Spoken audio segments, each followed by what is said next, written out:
হরে কৃষ্ণ हरे कृष्णा प्रभु। হরে কৃষ্ণ हरे कृष्णा प्रभु। হরে কৃষ্ণ हरे कृष्णा प्रभु। হরে কৃষ্ণ हरे कृष्णा प्रभु। হরে কৃষ্ণ।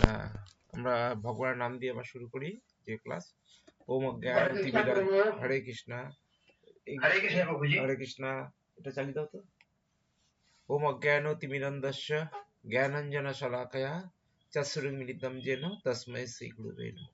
श्री चैतन्य मनोभीष्टं स्थापितं येन भूतले स्वयं रूप कदामयं ददाति स पदान्तिकं वन्दे अहं श्री गुरु श्रीयुत पदकमलं श्री गुरु वैष्णवांच श्रीरूपं सर्वजातं सहगण रघुनामितं तं सञ्जीवं साद्वैतं सर्वदूतं परिजनसहितं कृष्ण चैतन्य देव श्री राधा कृष्ण पादां सहगण ललिता श्री विशाखान्वितं च नमो विष्णुपादाय कृष्णपृष्ठाय भूतले श्रीमते भक्ति वेदांत स्वामिनीति नामिने नमस्ते सरस्वती देवे गौरवाणी प्रचारिणे निर्विशेष शून्यवादी पाश्चात्य देशतारिणे वाञ्छा कल्पतरुश्च कृपा सिन्धुभ्येव च पतितानां पावनेभ्यो वैष्णवेभ्यो नमः। ओम नमो महावदन्नाय कृष्ण प्रेम पदायते कृष्णाय कृष्ण चैतन्य नामने गौरतिसे नमः। हे कृष्ण करुणा सिंधु दीनबंधु जगतपथे गोपेश गोपिकांत राधा कांत नमस्तुते तप्त कांचन गौरांगी राधे वृंदावनेश्वरी विश्वभानुसुते देवी प्रणमामि हरिप्रिये नीलाचल निवासाय नित्याय परमात्मने बलभद्र सुभद्रा जगन्नाथाय जय श्री कृष्ण चैतन्य प्रभु नित्यानंद श्री अद्वैत गदाधर शिवासादि गौर भक्त हरे कृष्ण कृष्ण कृष्ण हरे हरे हरे राम राम राम हरे हरे जय मंगल चरण की जय।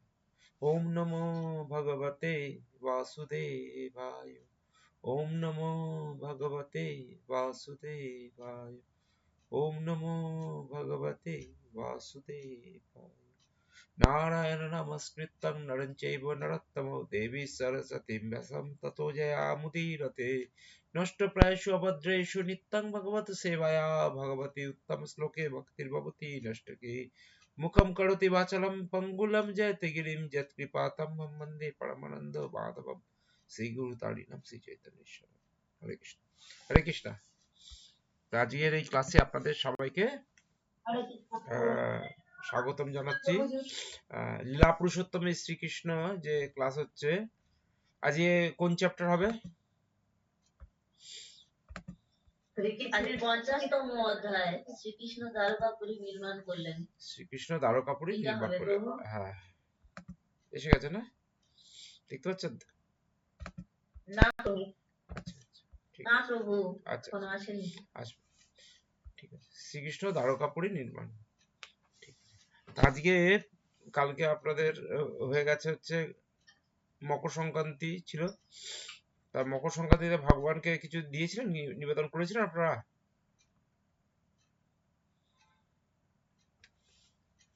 হ্যাঁ হ্যাঁ প্রভু। হ্যাঁ প্রভু, ওই ফলমূল মিষ্টি।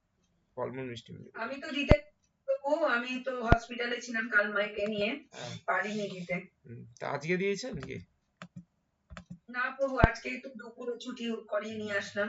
আচ্ছা আচ্ছা, কেউ অসুস্থ ছিল নাকি? হ্যাঁ, মেয়ে অসুস্থ ছিল। ও, কি হলো হঠাৎ মেয়ের?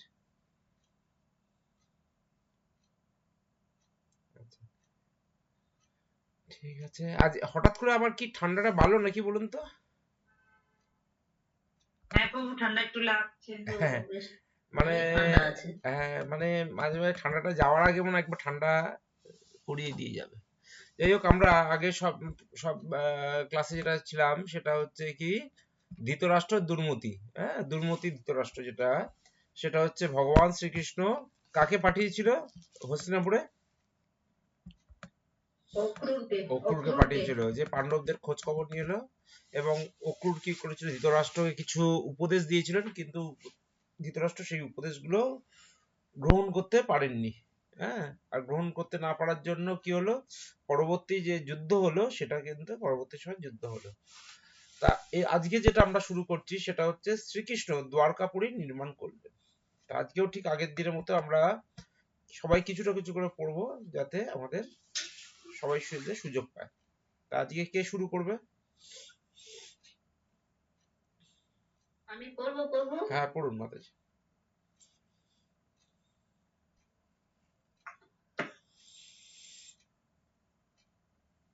পঞ্চাশতম অধ্যায় শ্রীকৃষ্ণ দ্বারকাপুরী নির্মাণ করলেন।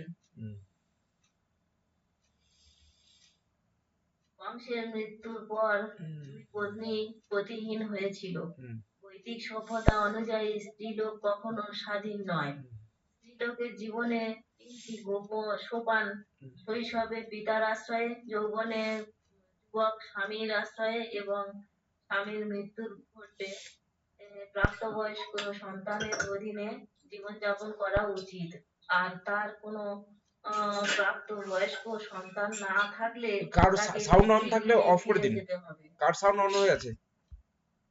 কৃষ্ণ মাতা ছাড়া আর কার সাউন্ড অন হয়ে আছে? হ্যাঁ, অফ করুন। হ্যাঁ, এটা তো এবং অসুবিধা। সেখানে পিতার আশ্রয়ে বৈধব্য জীবনযাপন করতে হবে। কংসের প্রাপ্তবয়স্ক কোনো সন্তান ছিল না বলে মনে হয়। বিধবা হওয়ার পর কংসের দুই পত্নী পিতার আশ্রয়ে প্রত্যাবর্তন করে। কংসের দুই রানী ছিল, একজনের নাম অস্তি, অপরজনের নাম প্রাপ্তি। আর তাদের দুজনেই ছিল মগধরাজ জরাসন্ধের কন্যা। জরাসন্ধ ছিল বিহার প্রদেশের। তখনকার দিনে তাকে বলা হতো মগধ অধিপতি। পিতৃগৃহে উপস্থিত হয়ে দুই রানী কংসের মৃত্যুর ফলে তাদের বিভ্রান্তিকর অবস্থার কথা ব্যক্ত করল। কংস হত্যার ফলে দুই কন্যার শোচনীয় অবস্থার কথা শুনে মগধরাজ জরাসন্ধ খুবই মর্মাহত হলো।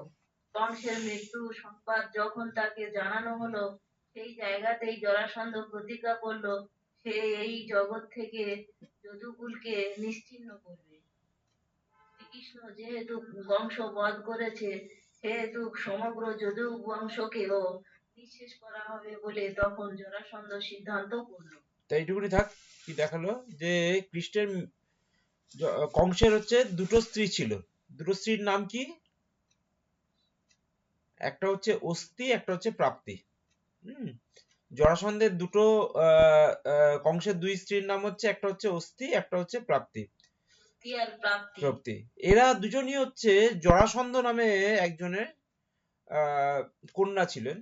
হ্যাঁ, তিনি থাকতেন মগধে। মগধটা কোথায়? আপনারা যদি কেউ নালন্দা গেছেন আপনারা? বিহারের নালন্দা? নালন্দা বিশ্ববিদ্যালয় প্রভু। হ্যাঁ, নালন্দা বিশ্ববিদ্যালয় বা নালন্দা যেখানে হ্যাঁ, হয়। নালন্দা বিশ্ববিদ্যালয় দেখেছি হ্যাঁ, প্রভু। আর নালন্দা যদি যান বা আপনারা যদি ইতে যান, কি বলে, এই নালন্দা যান, আর কোথায় যাচ্ছি আমরা? ওখানে বুদ্ধগয়া।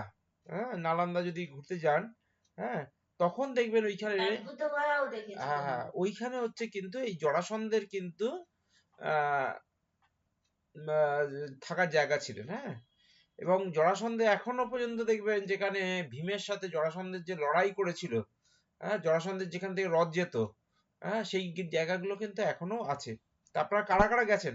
নামটা একটু বলুন, সুবিধা হবে। কোথায় কোথায় প্রভু? এই নালন্দায় আমি গেছি প্রভু। আপনি নামটা বলুন। নাম আমি তো দেখতে পাচ্ছি না আমি কাউকে। কৃষ্ণা রয়। আচ্ছা, কৃষ্ণা মাতাজি গেছেন। আর কে গেছেন বললেন? অভিষেক প্রভু। অভিষেক প্রভু নালন্দা গেছেন না? হ্যাঁ, আর কে গেছে এখানে? তা ওইখান থেকে দেখেছেন আপনারা কি এই যে জরাসন্ধ যেখানে জায়গাটা ছিল, যেখানে যুদ্ধ হয়েছিল, সেসব জায়গাগুলো দেখেছি প্রভু, তবে ঠিক খেয়াল নেই। গাইড বাংলা ওই তো কোনো হ্যাঁ, রকমে একটু আধটু করে এটা জানতাম। আরো যদি বলি, নালন্দা না বলে যদি আরো ভালো বলে বলি, সেটা হচ্ছে রাজগীর। হ্যাঁ হ্যাঁ হ্যাঁ প্রভু, রাজগীর হ্যাঁ হ্যাঁ রাজগীর। হ্যাঁ, রাজগীর যদি বলি, রাজগীরেই ওই নালন্দা। রাজগীর যদি বলি, সেখানে দেখবেন আপনারা এই জায়গাটা আছে।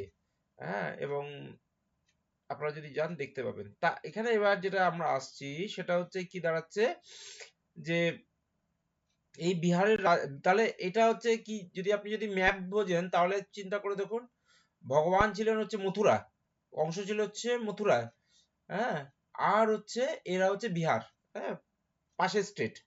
হ্যাঁ, তার দুই কন্যাকে কার সাথে বিয়ে দিয়েছে? কংসের সাথে বিয়ে দিয়ে দিয়েছে।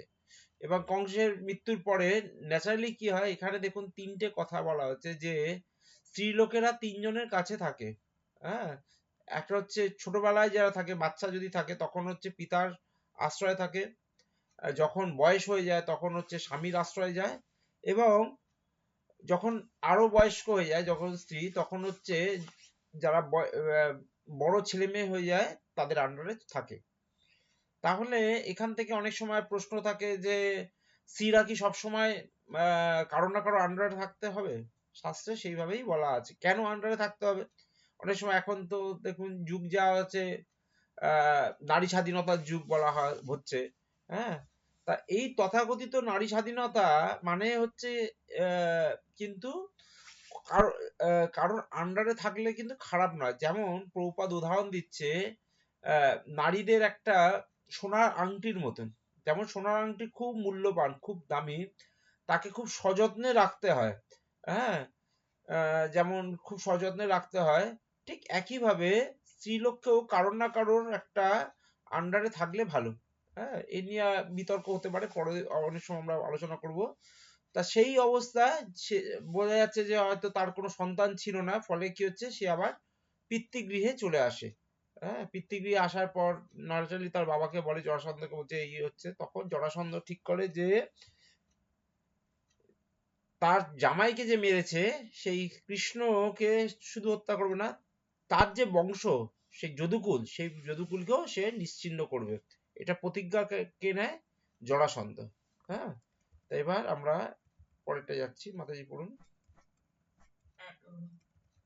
হাজার হাজার হাতি ঘোড়া রথ ও পদাতিক সেনায় গঠিত তার অসংখ্য সেনাবাহিনী নিয়ে মথুরা নগরী আক্রমণের উদ্দেশ্যে সে বিপুল আয়োজন করলো।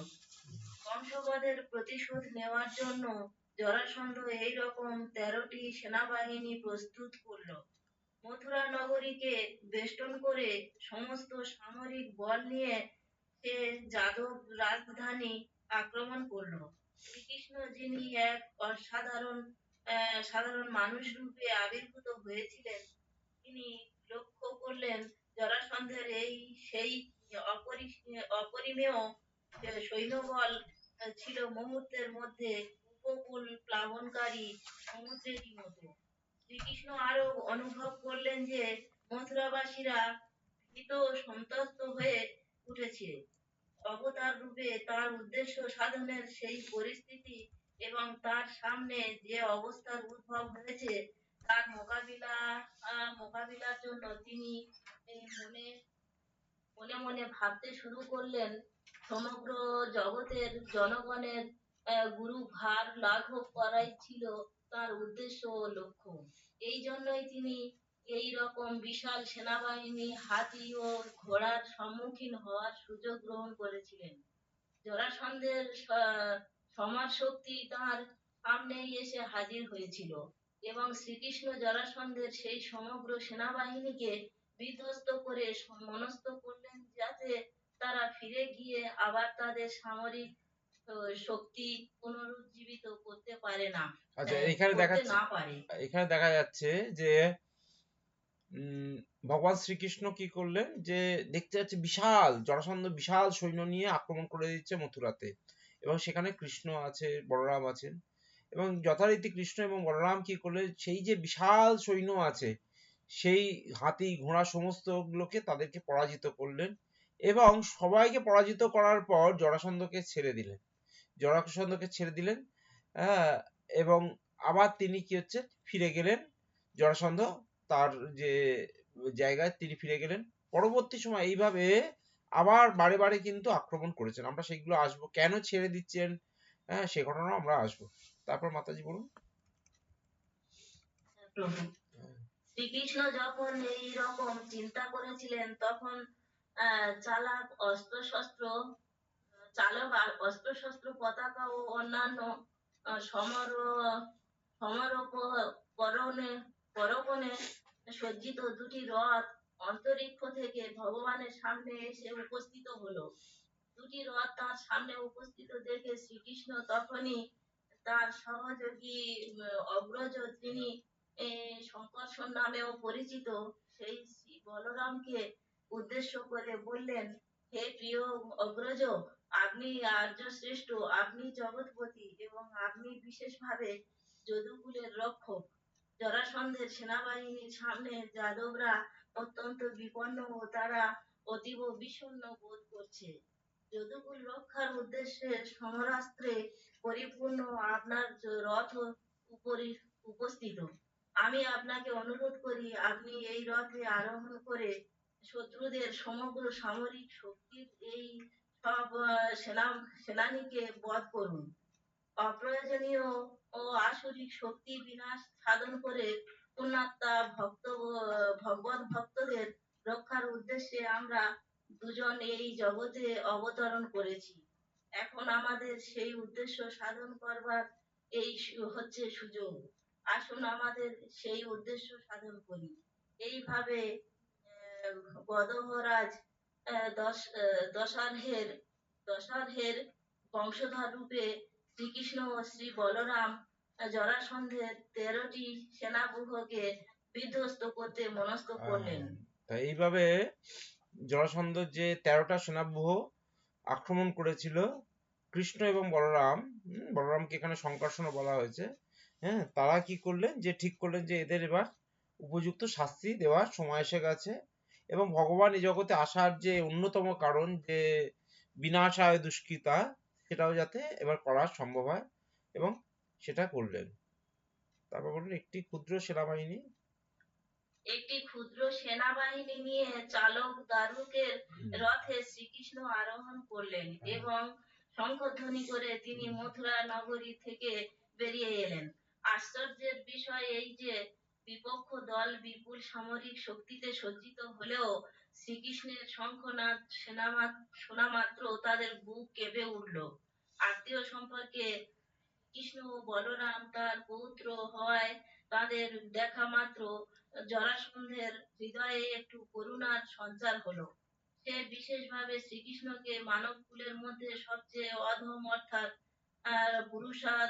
পুরুষাধম বলে সম্বোধন করলো। প্রকৃতপক্ষে সমস্ত বৈদিক শাস্ত্রে শ্রীকৃষ্ণ পুরুষোত্তম নামে পরিচিত, অর্থাৎ তিনি মানব কুলের শ্রেষ্ঠ নামে পরিচিত।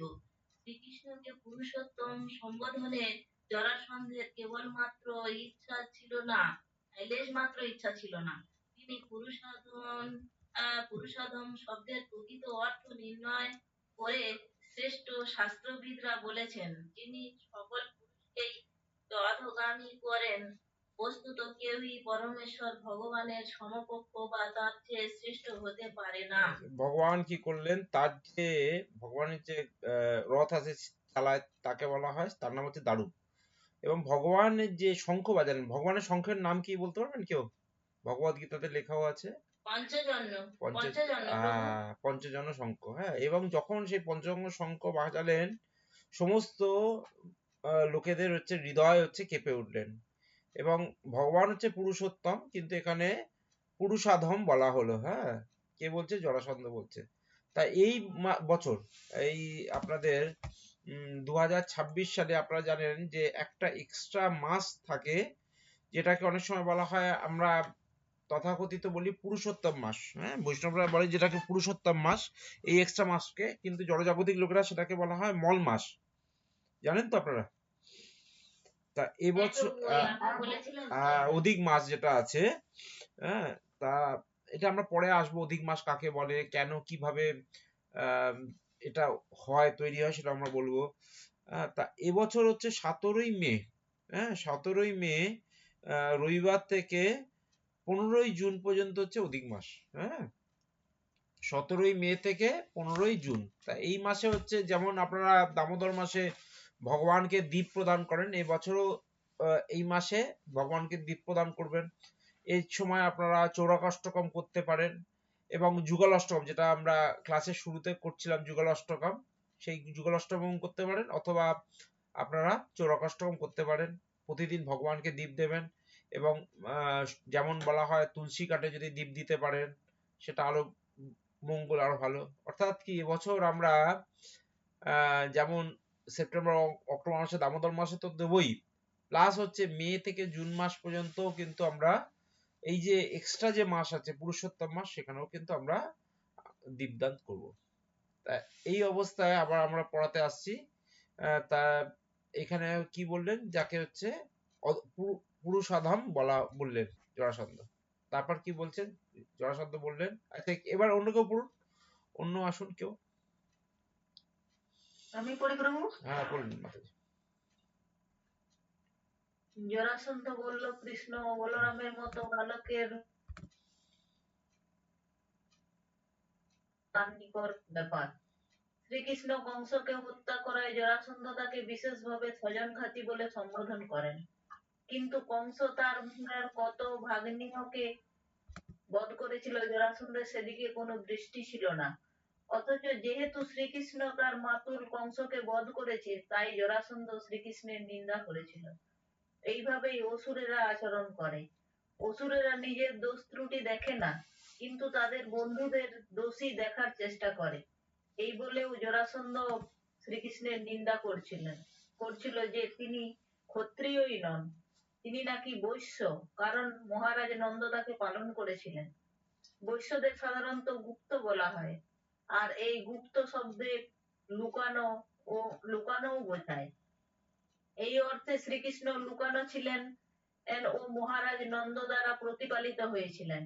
জরাসন্ধ শ্রীকৃষ্ণের 3টি দোষ নিয়ে অভিযোগ করছিল। তা হচ্ছে, শ্রীকৃষ্ণ তার মাতুলকে বধ করেছিলেন, শ্রীকৃষ্ণ শৈশবে লুকিয়েছিলেন, আর শ্রীকৃষ্ণ ক্ষত্রিয়ই ছিলেন না। এই জন্য জরাসন্ধ শ্রীকৃষ্ণের সঙ্গে যুদ্ধ করতে সংকোচ বোধ করছিল। তো এখানে দেখতে পাচ্ছি জরাসন্ধ কৃষ্ণ এবং বলরামের সাথে যুদ্ধ করতে এসছে, পুরো সমস্ত নিয়ে এসে কি বলছে যে কৃষ্ণ বলরামকে বলছে যে তোমাদের সাথে যুদ্ধ যদি করি, আমি একজন ক্ষত্রিয়, আমি যদি যুদ্ধ করি সেম টু সেম যুদ্ধ করব। হ্যাঁ, তোমাদের সাথে যদি যুদ্ধ করতে যাই তাহলে আমার কি হবে, সম্মান হবে। তা কৃষ্ণকে হত্যা করবার জন্য কৃষ্ণকে দোষ দিচ্ছে, কংসকে হত্যা করবার জন্য কৃষ্ণকে দোষ দিচ্ছে, বলছে তুমি তো সজ্জন ঘাতী, মানে তুমি তোমার নিজের মামাকে বধ করেছো, তোমার সাথে কি লড়াই করব। হ্যাঁ, কিন্তু এই কংস যে কত তার ভাগ্নেদের হত্যা করেছে সেই দিক দিয়ে কোনো দৃষ্টি ছিল না। এর আগে আপনারা জানেন যে কৃষ্ণের যে আরো 6টা ভাই আছে তাদেরকে তো হত্যা করেছিল, তাই না? হ্যাঁ, তাহলে চিন্তা করে দেখুন, তাহলে আজকে নীতির কথা বলছে কিরকম দেখুন, চিন্তা করে দেখুন, যে তুমি তোমার মামাকে হত্যা করেছো সেটা পাপ করেছিল, কিন্তু সেই মামা যখন তার ভাগনাদের হত্যা করেছিল তখন কিন্তু এই জরাসন্ধ কিন্তু তার মধ্যে কোনো ভুল দেখতে পারেনি। তা আসলে ব্যক্তিরা হচ্ছে এরকমই হয়, নিজেদের যখন লোকে হয় তখন তাদের মধ্যে দোষ দেখতে পারে না, কিন্তু অপর লোকের মধ্যে তারা কি করে সবসময় দোষ দেখতে থাকে। তাই এছাড়া আবার বলছে যে তুমি তো ক্ষত্রিয়ই নয়, কারণ নন্দ মহারাজ হচ্ছে বৈশ্য, তাদের ব্যবসা হচ্ছে গোয়ালার ব্যবসা। হ্যাঁ, ফলে তোমরা তো ক্ষত্রিয় না, তোমাদের সাথে কি করে যুদ্ধ করব, আমি লড়াই কাকে করব, আমরা হচ্ছে লড়াই করব হচ্ছে সমানে সমানে লড়াই করব, তুমি তো বৈশ্যর সাথে কি লড়াই করব। এখানে দেখুন বলছে যে সাধারণত গুপ্ত বলা হয়। হ্যাঁ, এই গুপ্ত শব্দের অর্থ হচ্ছে লুকানো। এই অর্থে লুকানো যে মহারাজ নন্দ প্রতিপালন করেছিল, যে ছোটবেলা থেকে কৃষ্ণকে লুকিয়ে রেখেছিল যাতে কংসের হাত থেকে কৃষ্ণকে বাঁচানো যায়। বলছে তোমার সাথে কি, তুমি তো সারা জীবন লুকিয়ে কাটিয়ে দিয়েছো, আর তার জন্য তোমাকে আমি লড়াই করতে তোমার সাথে আমার সংকোচ বোধ হচ্ছে, মানে ঠিক মতো হচ্ছে না। তারপর মাতাজি বলুন। তারপর সে বলরামের দিকে ঘুরে তাকে উদ্দেশ্য করে বলল, বলরাম তুমি শোনো, যদি ইচ্ছা করো তাহলে তুমি ওকে নিয়ে যুদ্ধ করতে পারো, আর যদি তোমার ধৈর্য থাকে তাহলে তুমি আমার বাণে বিদ্ধ হয়ে নিহত হওয়ার প্রতীক্ষায় থাকতে পারো, তার ফলে তুমি স্বর্গ লাভ করবে। ভগবত গীতায় উল্লেখ আছে, যুদ্ধে কোনো ক্ষত্রিয় দুভাবে উপকৃত হতে পারে, বিজয়ী হলে ক্ষত্রিয় যুদ্ধে জয়ের ফল ভোগ করে, আর যদি সে যুদ্ধে নিহতও হয় তবুও সে স্বর্গ লাভ করে। তবে জরাসন্ধ এইভাবে কথা বলতে শুনে শ্রীকৃষ্ণ উত্তরে বললেন, হে মহারাজ জরাসন্ধ, যারা বীর তারা বেশি কথা বলে না, বরং তারা তাদের শক্তি দেখায়। আপনি যেহেতু বড় বেশি কথা বলছেন, তাই মনে হচ্ছে আপনার যে মরণ হবেই সে বিষয়ে আপনি সুনিশ্চিত। আপনার যে মরণ হবেই সে বিষয়ে আপনি সুনিশ্চিত। আমরা আপনার কথা আর শুনতে চাই না, কারণ যে লোক মরতে চলেছে কিংবা যে লোক খুবই মুমূর্ষু তার কথা শুনে কোনো লাভ নেই। শ্রীকৃষ্ণের সঙ্গে যুদ্ধের উদ্দেশ্যে জরাসন্ধ তার বিশাল সামরিক শক্তি নিয়ে শ্রীকৃষ্ণকে সব দিক দিয়ে ঘিরে রেখেছিল, এবং মেঘাচ্ছন্ন বাতাসে আর ধুলায় সূর্য যেরূপ ঢাকা পড়ে ঠিক সেই রকম কৃষ্ণ সূর্য জরাসন্ধের সামরিক শক্তির দ্বারা আচ্ছন্ন হয়ে পড়েছিল। শ্রীকৃষ্ণ ও বলরামের রথ দুটিতে গরুর ও তাল বৃক্ষের প্রতীক চিহ্ন শোভা পাচ্ছিল। এই বিস্ময়কর যুদ্ধ দেখার জন্য মথুরার পুরো নারীরা সবাই ঘর বাড়ি প্রাসাদ এবং তরুণাদির উপরে উঠে দাঁড়িয়েছিল। কিন্তু শ্রীকৃষ্ণের রথ যখন জরাসন্ধের সামরিক বিক্রম দিয়ে ঘিরে ফেলা হলো, তখন তারা এমনই সশঙ্কিত হয়ে পড়লো যে তাদের মধ্যে কেউ কেউ মূর্ছাও গেল। শ্রীকৃষ্ণ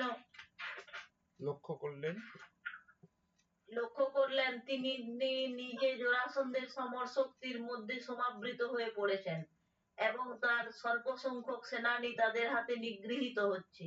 তখনই তিনি তার নামে ধনুক তুলে ধরলেন। আচ্ছা, তাহলে দেখাচ্ছে যে এবার যখন বলছিলে যে তোমার সাথে আমি যুদ্ধ করে কি করবো, হ্যাঁ তুমি তো বৈশ্য, হ্যাঁ তুমি তো আমাদের এর মতো পুত্র নয়।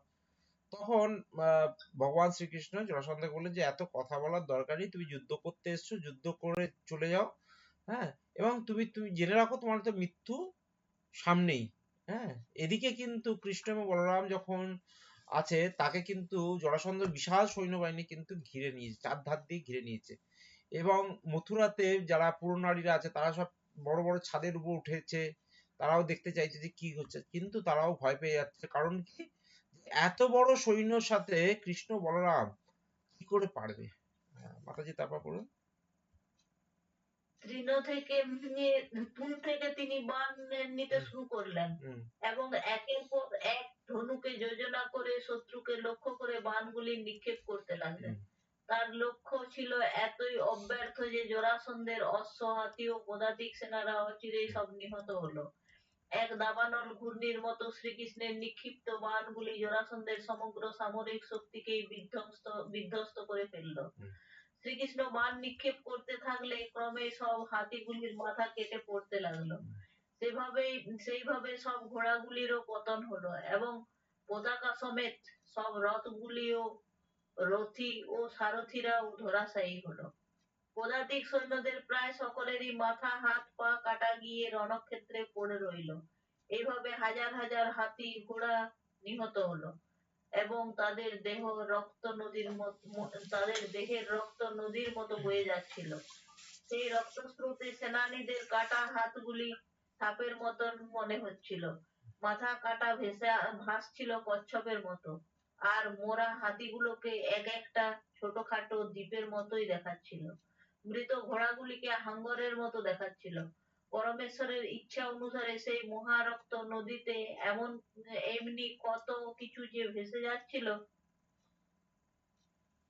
পরমেশ্বরের ইচ্ছা অনুসারে সেই মহারক্ত নদীতে এমনি কত কিছু যে ভেসে যাচ্ছিল, পদাতিক সেনানীদের হাত পা গুলি সামুদ্রিক লতাগুল্মের মতো ভাসছিল। সৈন্যদের ভাসমান ধনুকগুলিকে নদীর ঢেউয়ের মতো দেখাচ্ছিল। সৈন্য আর সেনাপতিদের দেহ থেকে বিক্ষিপ্ত রত্নগুলিকে রক্ত নদীতে প্রবাহিত পাথরের নুড়ির মতো মনে হচ্ছিল। তাহলে এখানে দেখুন, ভগবান যখন তার শাঙ্খ ধনুক ধরলেন, হ্যাঁ তৃণ থেকে তিনি বাণ নিক্ষেপ করতে শুরু করলেন এবং বাণ নিক্ষেপ করা হচ্ছে, দেখা যাচ্ছে জরাসন্ধের যেসব হাতি ঘোড়া ছিল, সৈন্য আছিস, তারা হচ্ছে সমস্ত এক এক করে আঘাত পেতে থাকলো এবং হচ্ছে তারা হচ্ছে মৃতপ্রাপ্ত হলো। হ্যাঁ, হাতির গলা কেটে যাচ্ছে, সমস্ত কিছু কেটে যাচ্ছে, ঘোড়াগুলো পড়ে যাচ্ছে এবং চারিদিকটা হচ্ছে সেই রক্তের নদীর মতো ভেসে যাচ্ছে। আর রক্তের নদীর মধ্যে দিয়ে যখন ভাসছে, তখন হাতি মাথা ভাসছে, ঘোড়াগুলো ভাসছে, এক একটাকে একই রকম লাগছে।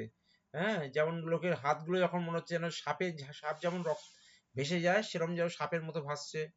হাতির মাথাগুলো যেন মনে হচ্ছে কচ্ছপ যেমন ভেসে যায়।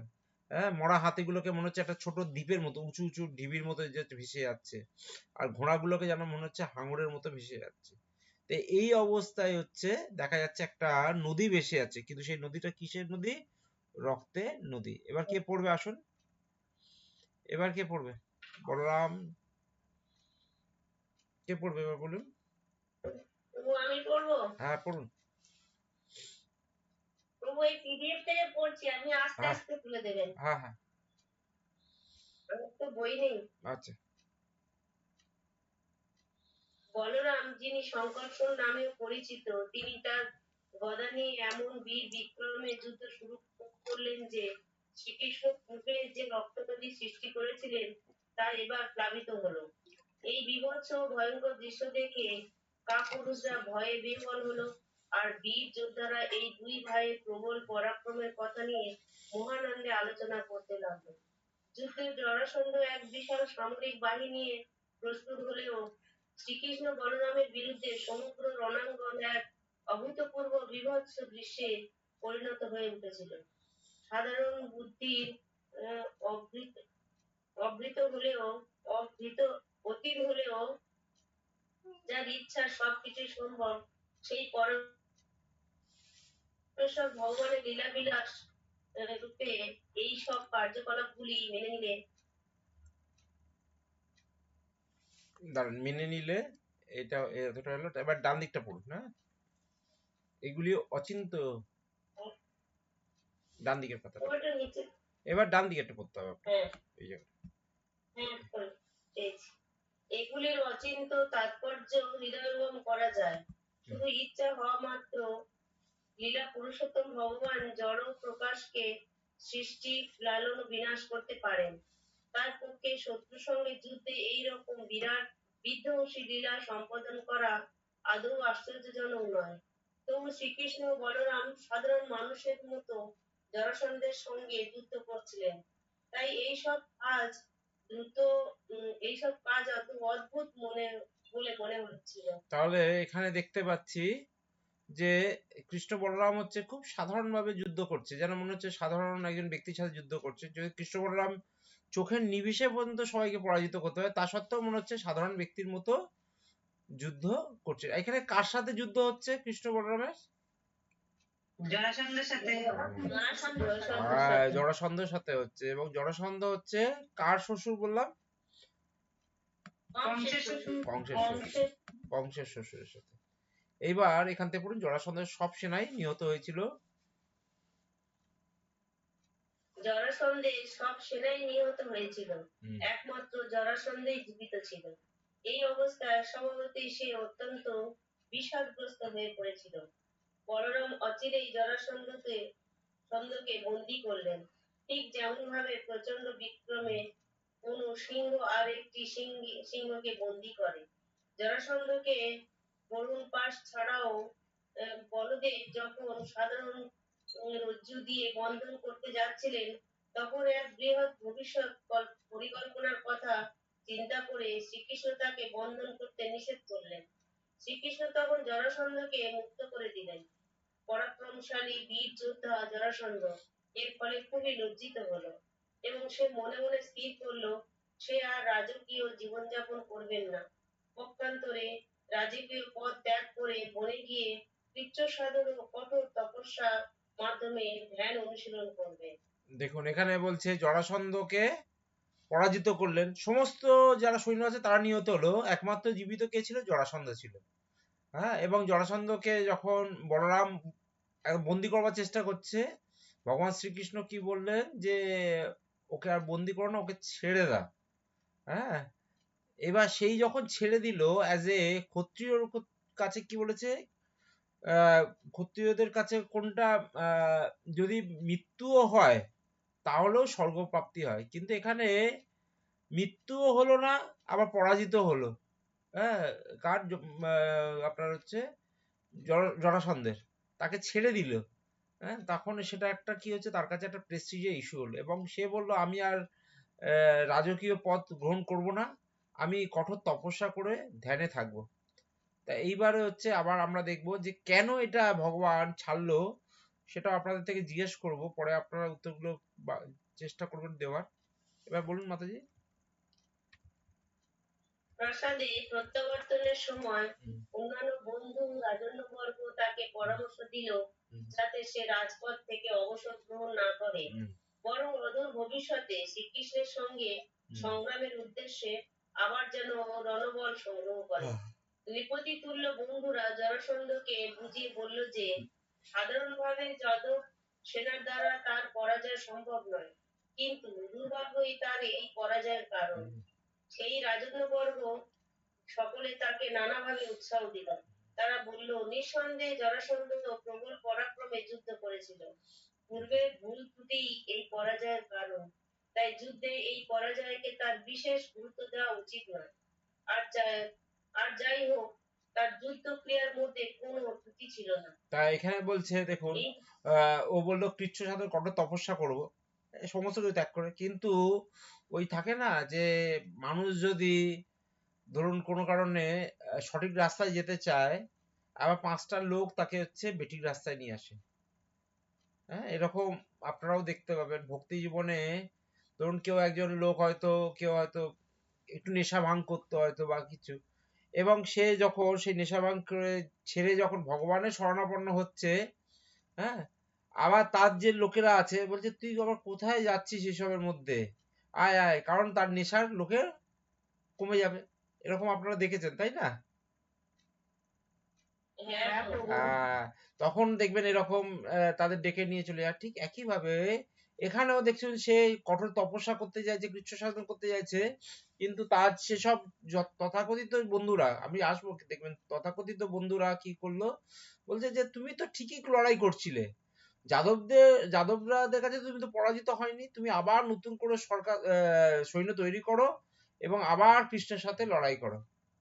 যে লোকটা কঠোর তপস্যা করছিল, কৃষ্ণ সাধন করছিল, সে এসে আবার কি হলো, রাজার আসন ধারণ করলো, আবার যুদ্ধর জন্য রেডি হলো। এইভাবে তারপর বলুন মাতাজি। এইভাবে মগধরাজ জরাসন্ধ তার সমস্ত সৈন্যদল হারালো, বন্দী হয়ে লাঞ্ছিত হলো এবং তারপর মুক্তি পেল। কিন্তু নিজ রাজ্যে প্রত্যাবর্তন ছাড়া আর কিছুই করতে পারল না। এইভাবে শ্রীকৃষ্ণ জরাসন্ধের সমস্ত সৈন্যবাহিনীকে জয় করলেন।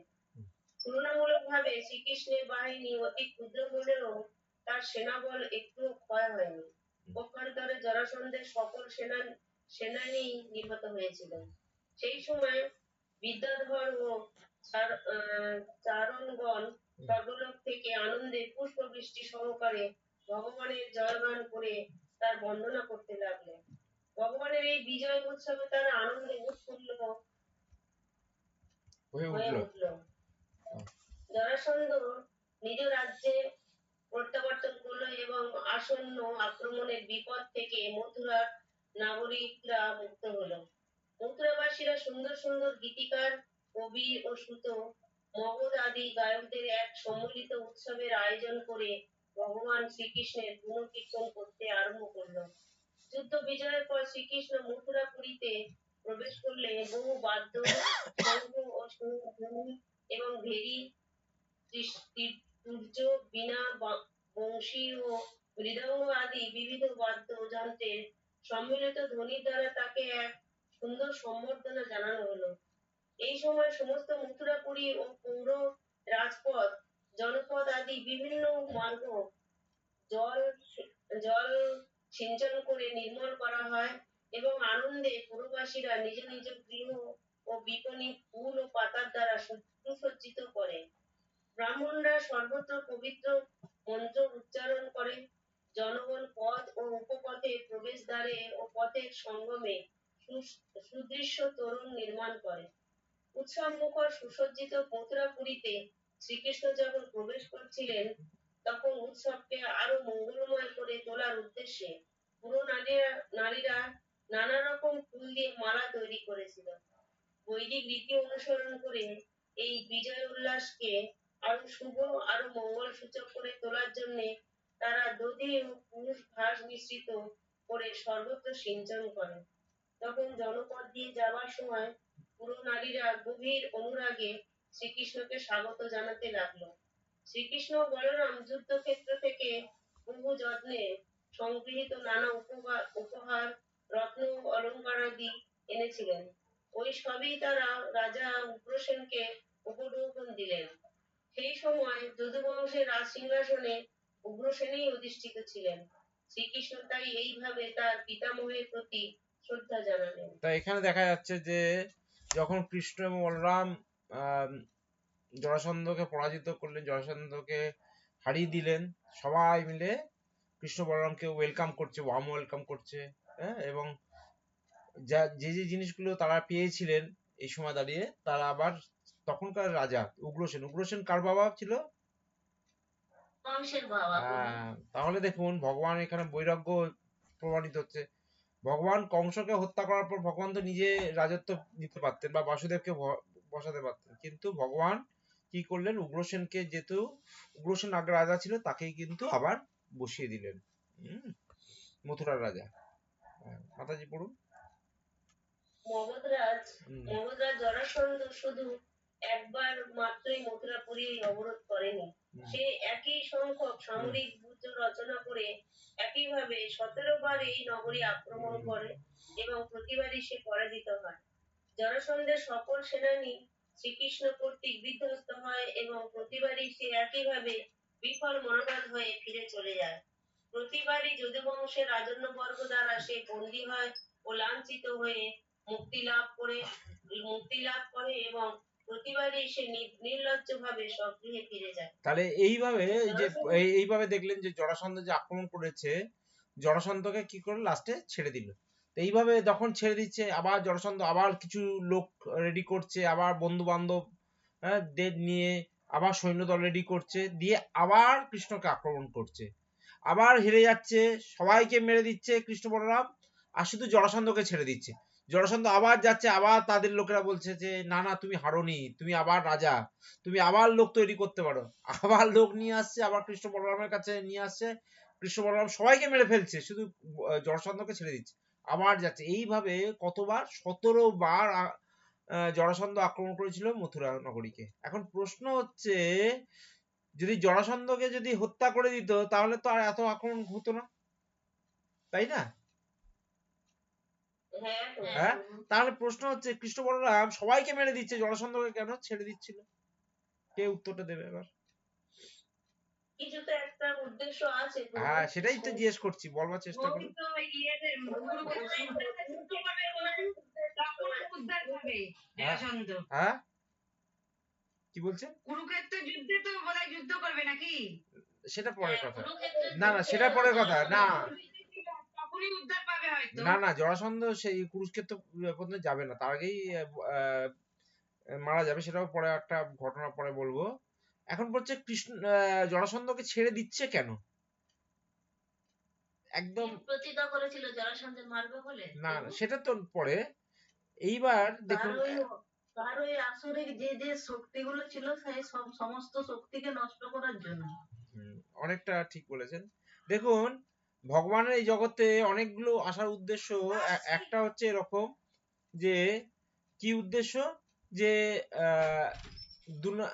দুষ্কৃতের বিনাশ করবার জন্য। এখন ভগবানকে এই দুষ্কৃতি তো শুধু এক জায়গায় মথুরা বা মগধে নেই, সমস্ত জায়গায় ছড়িয়ে আছে, তাই না? এবার ভগবান কি হচ্ছে, সমস্ত জায়গায় গিয়ে গিয়ে তাকে যুদ্ধ করতে হবে। বুঝতে পারছেন কি? ভগবান কি করলো, জরাসন্ধকে ছেড়ে দিল, জরাসন্ধ আবার সমস্ত লোকেদের একত্রিত করে নিয়ে আসছে, হ্যাঁ, হোম ডেলিভারি দিয়ে যাচ্ছে, আর কৃষ্ণ বলরামের কাজ হচ্ছে সেগুলোকে হচ্ছে বধ করা। আবার জরাসন্ধ নিয়ে আসছে, ধরুন বাজার বাজার করে নিয়ে আসছে জরাসন্ধ। বাজার, তথাকথিত বাজার মানে কি, এই যত আসুরি প্রবৃত্তির লোকগুলোকে নিয়ে আসছে জরাসন্ধ, ধরে ধরে নিয়ে আসছে, আর কৃষ্ণ বলরাম তার একত্রিত করছে, আর কৃষ্ণ বলরাম তাকে হচ্ছে। তাহলে ভগবানের কাজ সুবিধা হয়ে যাচ্ছে, তাই না, জরাসন্ধকে রেখে?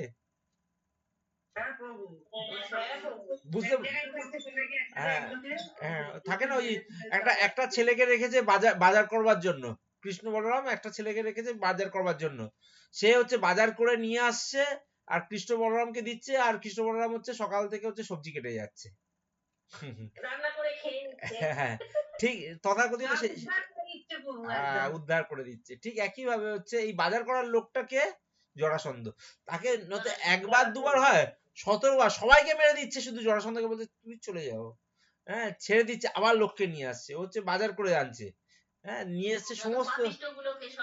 হ্যাঁ, আর যাতে কৃষ্ণ বলরাম ওই ঘুরে ঘুরে ঘুরে ঘুরে করবে, কারণ কৃষ্ণ বলরাম তো নির্দিষ্ট একটা সময়ের জন্য জগতে এসছে, আর সমস্ত করতে গেলে অনেক সময় লেগে যাবে, সেই জন্য জরাসন্ধকে ছেড়ে দিচ্ছে। এইবার আসবো, দেখবো 17 বার, একবার দুবার না, 17 বার আক্রমণ করেছে। কোথায়?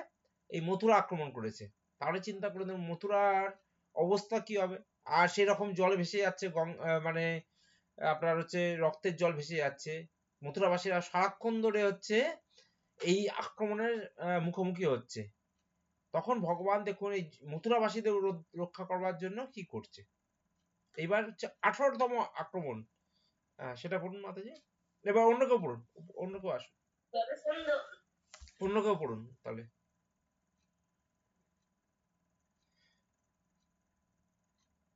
কে পড়বে এবার? হরে কৃষ্ণ।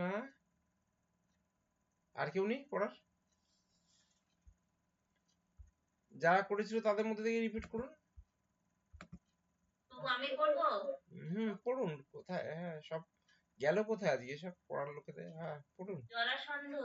জরাসন্ধ আবার ওই রকম ভাবে আক্রমণে প্রয়াসী হলেন।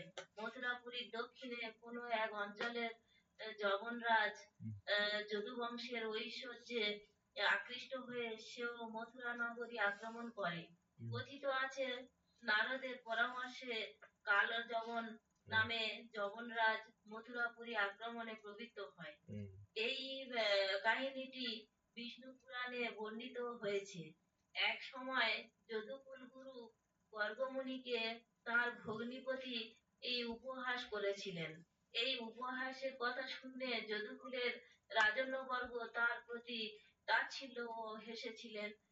ফলে গর্গমুনি যদুরাজকুলের প্রতি ক্রুদ্ধ হন। তখন তিনি মনে মনে স্থির করেন যে তিনি এমন এক ব্যক্তি সৃষ্টি করবেন যে যদু বংশের কাল স্বরূপ হবে।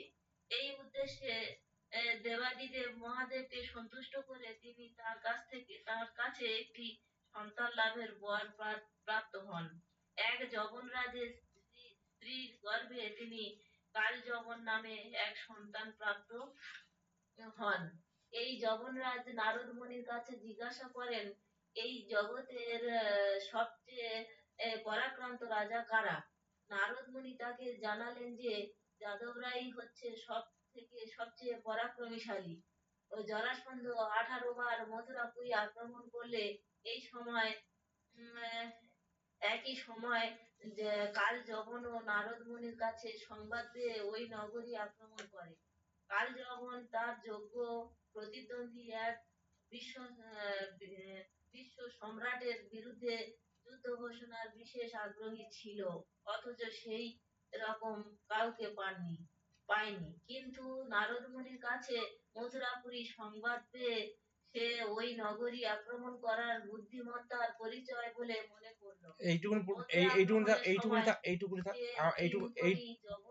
এইটুকুনি থাক। হরে কৃষ্ণ, এইটুকুনি থাক। হ্যাঁ, তা এখানে আমরা দেখতে পাচ্ছি জরাসন্ধ অলরেডি কতবার আক্রমণ করেছে? 17 বার আক্রমণ করেছে, 18তম আক্রমণ করতে যাচ্ছে।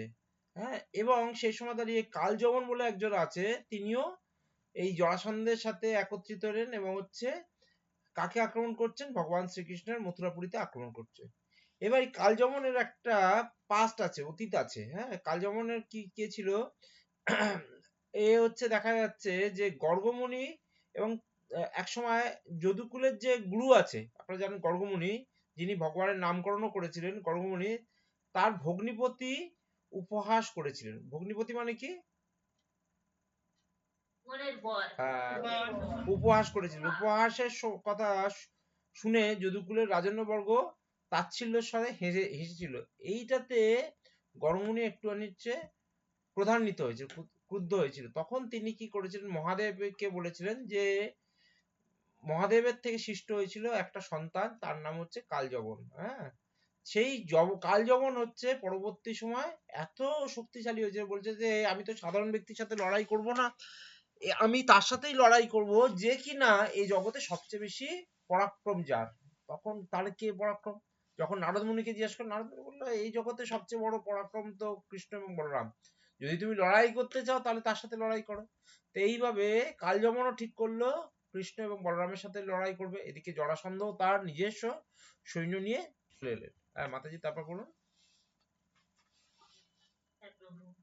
এইভাবে মথুরাপুরী অবরুদ্ধ হলে কালযবন ও জরাসন্ধ এই দুই দুর্ধর্ষ শত্রুর আক্রমণে সন্ত্রস্ত যদুকুলের অপরিমেয় দুর্গতির কথা ভগবান শ্রীকৃষ্ণ চিন্তা করতে শুরু করলেন। ক্রমশই তার সময় কমে আসছিল। ইতিমধ্যে কাল যখন সব দিক থেকে মথুরাপুরী অবরোধ করে রেখেছিল। পূর্বের 17 বারের মতো একই সংখ্যক সেনাবাহিনীতে সজ্জিত হয়ে পরদিন জরাসন্ধেরও আগমন আশা করা হচ্ছিল। কাল যখন মথুরাপুরী অবরোধ করায় শ্রীকৃষ্ণ নিশ্চিত ছিলেন যে মথুরা অধিকারের এই অপূর্ব সুযোগ জরাসন্ধ গ্রহণ করবে। এই জন্য মথুরাপুরীর গুরুত্বপূর্ণ স্থানগুলি রক্ষার্থে পূর্বেই সতর্কমূলক ব্যবস্থা গ্রহণ তার পরিচায়ক বলে শ্রীকৃষ্ণ মনে করলেন এবং ভাবলেন যে একই স্থানে বলরাম সহ উভয় কালযবনের সঙ্গে যুদ্ধে নিয়োজিত হলে অন্য এক জায়গায় সমগ্র যদুকুলকে আক্রমণ করতে এসে জরাসন্ধ তার প্রতিশোধ গ্রহণ করতে পারে। জরাসন্ধ প্রবল পরাক্রমশালী যোদ্ধা ছিল। 17 বার পরাভূত হওয়ার প্রতিহিংসা চরিতার্থতায় হয়তো সে সমগ্র যদুকুলকে নিধন করে বা বন্দি করে নিজ রাজ্যে নিয়ে যেতে পারে। এই জন্য শ্রীকৃষ্ণ এক জায়গায় কোনো মানব বা দানবের অপ্রবশ্য দুর্ভেদ্য এক পুরী নির্মাণের সিদ্ধান্ত করলেন, যাতে তিনি মুক্তভাবে শত্রুদের সঙ্গে যুদ্ধ করতে পারেন। এই উদ্দেশ্যে তিনি স্বজনদের সেখানে রাখতে মনস্থির করলেন। মনে হয় পুরাকালে দ্বারকা ও মথুরা রাজ্যের অঙ্গ ছিল, কারণ শ্রীমদ্ ভগবতে উল্লেখ আছে শ্রীকৃষ্ণ সমুদ্রের মধ্যে এক পুরী নির্মাণ করেছিলেন। কৃষ্ণ যে দুর্গপুরী তৈরি করেছিলেন তার ধ্বংসাবশেষ আজও দ্বারকার উপসাগরে রয়েছে। তা আমরা দেখতে পাচ্ছি যে এদিকে তো কাল যবন কি করেছে, পুরো মথুরা শহরটাকে ঘিরে নিয়েছে এবং পরের দিন হচ্ছে জরাসন্ধ আক্রমণ করবে।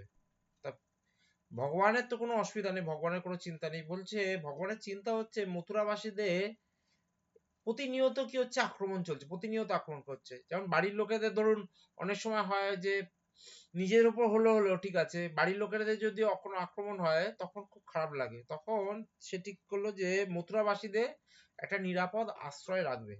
তা নিরাপদ আশ্রয় মানে কি, এমন একটা জায়গা রাখবে চারিদিকে একটু সমুদ্র থাকবে, সেখানে একটা জায়গা থাকবে সেরকম। তা সেরকম একটা ভগবান একটা নগরী তৈরি করলেন। সেই নগরীটা তৈরি করলেন, সেটা হচ্ছে কি নগরীর নাম হলো দ্বারকাপুরী। তা আপনারা দ্বারকানগর, হ্যাঁ, তা আপনারা কেউ গুজরাটে গেছেন এখানে?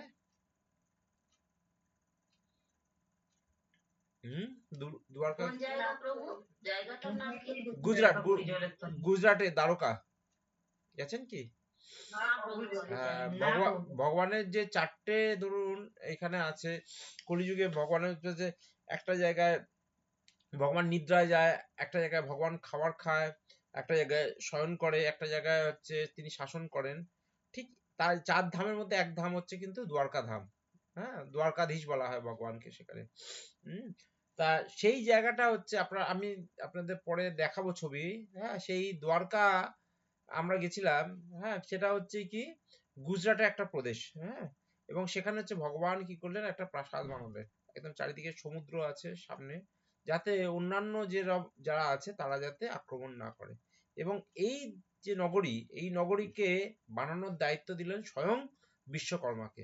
হ্যাঁ, সেই ধ্বংসাবশেষ, মানে চিন্তা করে যে ভগবান 5000 বছর চলে গেছে, হ্যাঁ, সেই ধ্বংসাবশেষ এখনো আছে এবং জলের তলায়, হ্যাঁ, জলের তলায় কিন্তু সেই ধ্বংসাবশেষ আপনারা দেখতে পাবেন। তা কিছুদিন আগে আপনারা দেখবেন প্রধানমন্ত্রীও জলের তলায় ডুবুরি হয়ে নেমেছিলেন, দেখেছিলেন কি আপনারা? প্রধানমন্ত্রী জলের তলায় দেখেছেন তো?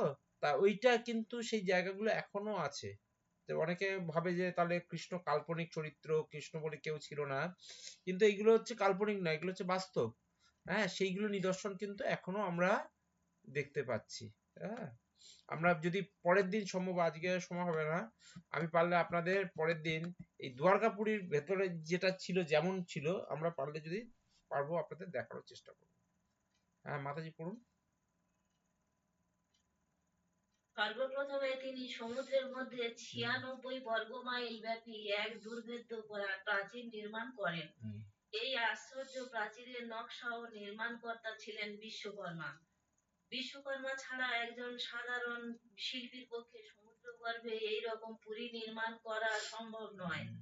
দেবকুলের শিল্পী হওয়ায় ব্রহ্মাণ্ডের যে কোনো স্থানে এই রকম অদ্ভুত শিল্পকার্য সম্পাদনে তিনি সমর্থ ছিলেন। পরমেশ্বর ভগবানের ব্যবস্থাপনায়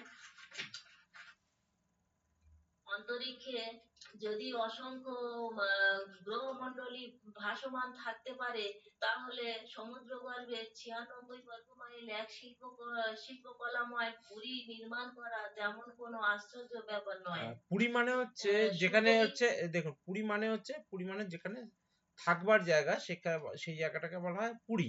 হ্যাঁ, তা এরকম আপনারা যদি যান দেখবেন চারিদিকে জল, মাঝখানে ওই জায়গাটায় হচ্ছে ব্যারিকেড করে দিয়েছে, যাতে মথুরার বাসীরা হচ্ছে নিরাপদে থাকতে পারে। ভগবান তাদের জন্য ব্যবস্থা করে দিচ্ছে। এবং সেটা কতদিনের মধ্যে তৈরি করেছে বিশ্বকর্মা? এক রাত্রির মধ্যে। আপনারা শুনতে পাচ্ছেন যে কালযবন অলরেডি ঘিরে ধরেছে। হ্যাঁ, পরের দিন হচ্ছে আক্রমণ করবে কে? জরাসন্ধ আক্রমণ করবে। এক রাত্রির মধ্যে ভগবান কি করে সবাইকে শিফট করে দিল। কোথায় শিফট করে দিচ্ছে? দ্বারকা নির্মাণ করে দ্বারকাপুরীতে শিফট করে দিল। মথুরাবাসীকে সবাইকে দ্বারকাতে শিফট করে দিল। এরপরে কে আসবে পড়ুন, আসুন কে পড়বেন? আমি পড়ি। হ্যাঁ পড়ুন, হ্যাঁ হ্যাঁ পড়ুন পড়ুন। সুকল্পিত পরিকল্পিত জনপথ রাজপথাদি সম্বন্ধিত সমুদ্রগর্ভে নবনির্মিত এই অভিনব পুরীর কাহিনী শ্রীমদ্ ভগবতে উল্লেখিত আছে। এই সব ছাড়াও বহু মার্গ সম্বন্ধিত কল্পবৃক্ষ পূর্ণ বহু উদ্যানও সেখানে ছিল। এই বৃক্ষগুলি সাধারণ জড়জাগতিক বৃক্ষ নয়, বৈকুণ্ঠ লোকেই এই বৃক্ষ দেখা যায়। শ্রীকৃষ্ণের ইচ্ছা হলে সবকিছুই সম্ভব। তাই শ্রীকৃষ্ণের এই দ্বারকাপুরীতে কল্পবৃক্ষ রোপণ করা হয়েছিল। এই দ্বারকাপুরী অসংখ্য গোপুর ও প্রাসাদে পরিপূর্ণ ছিল।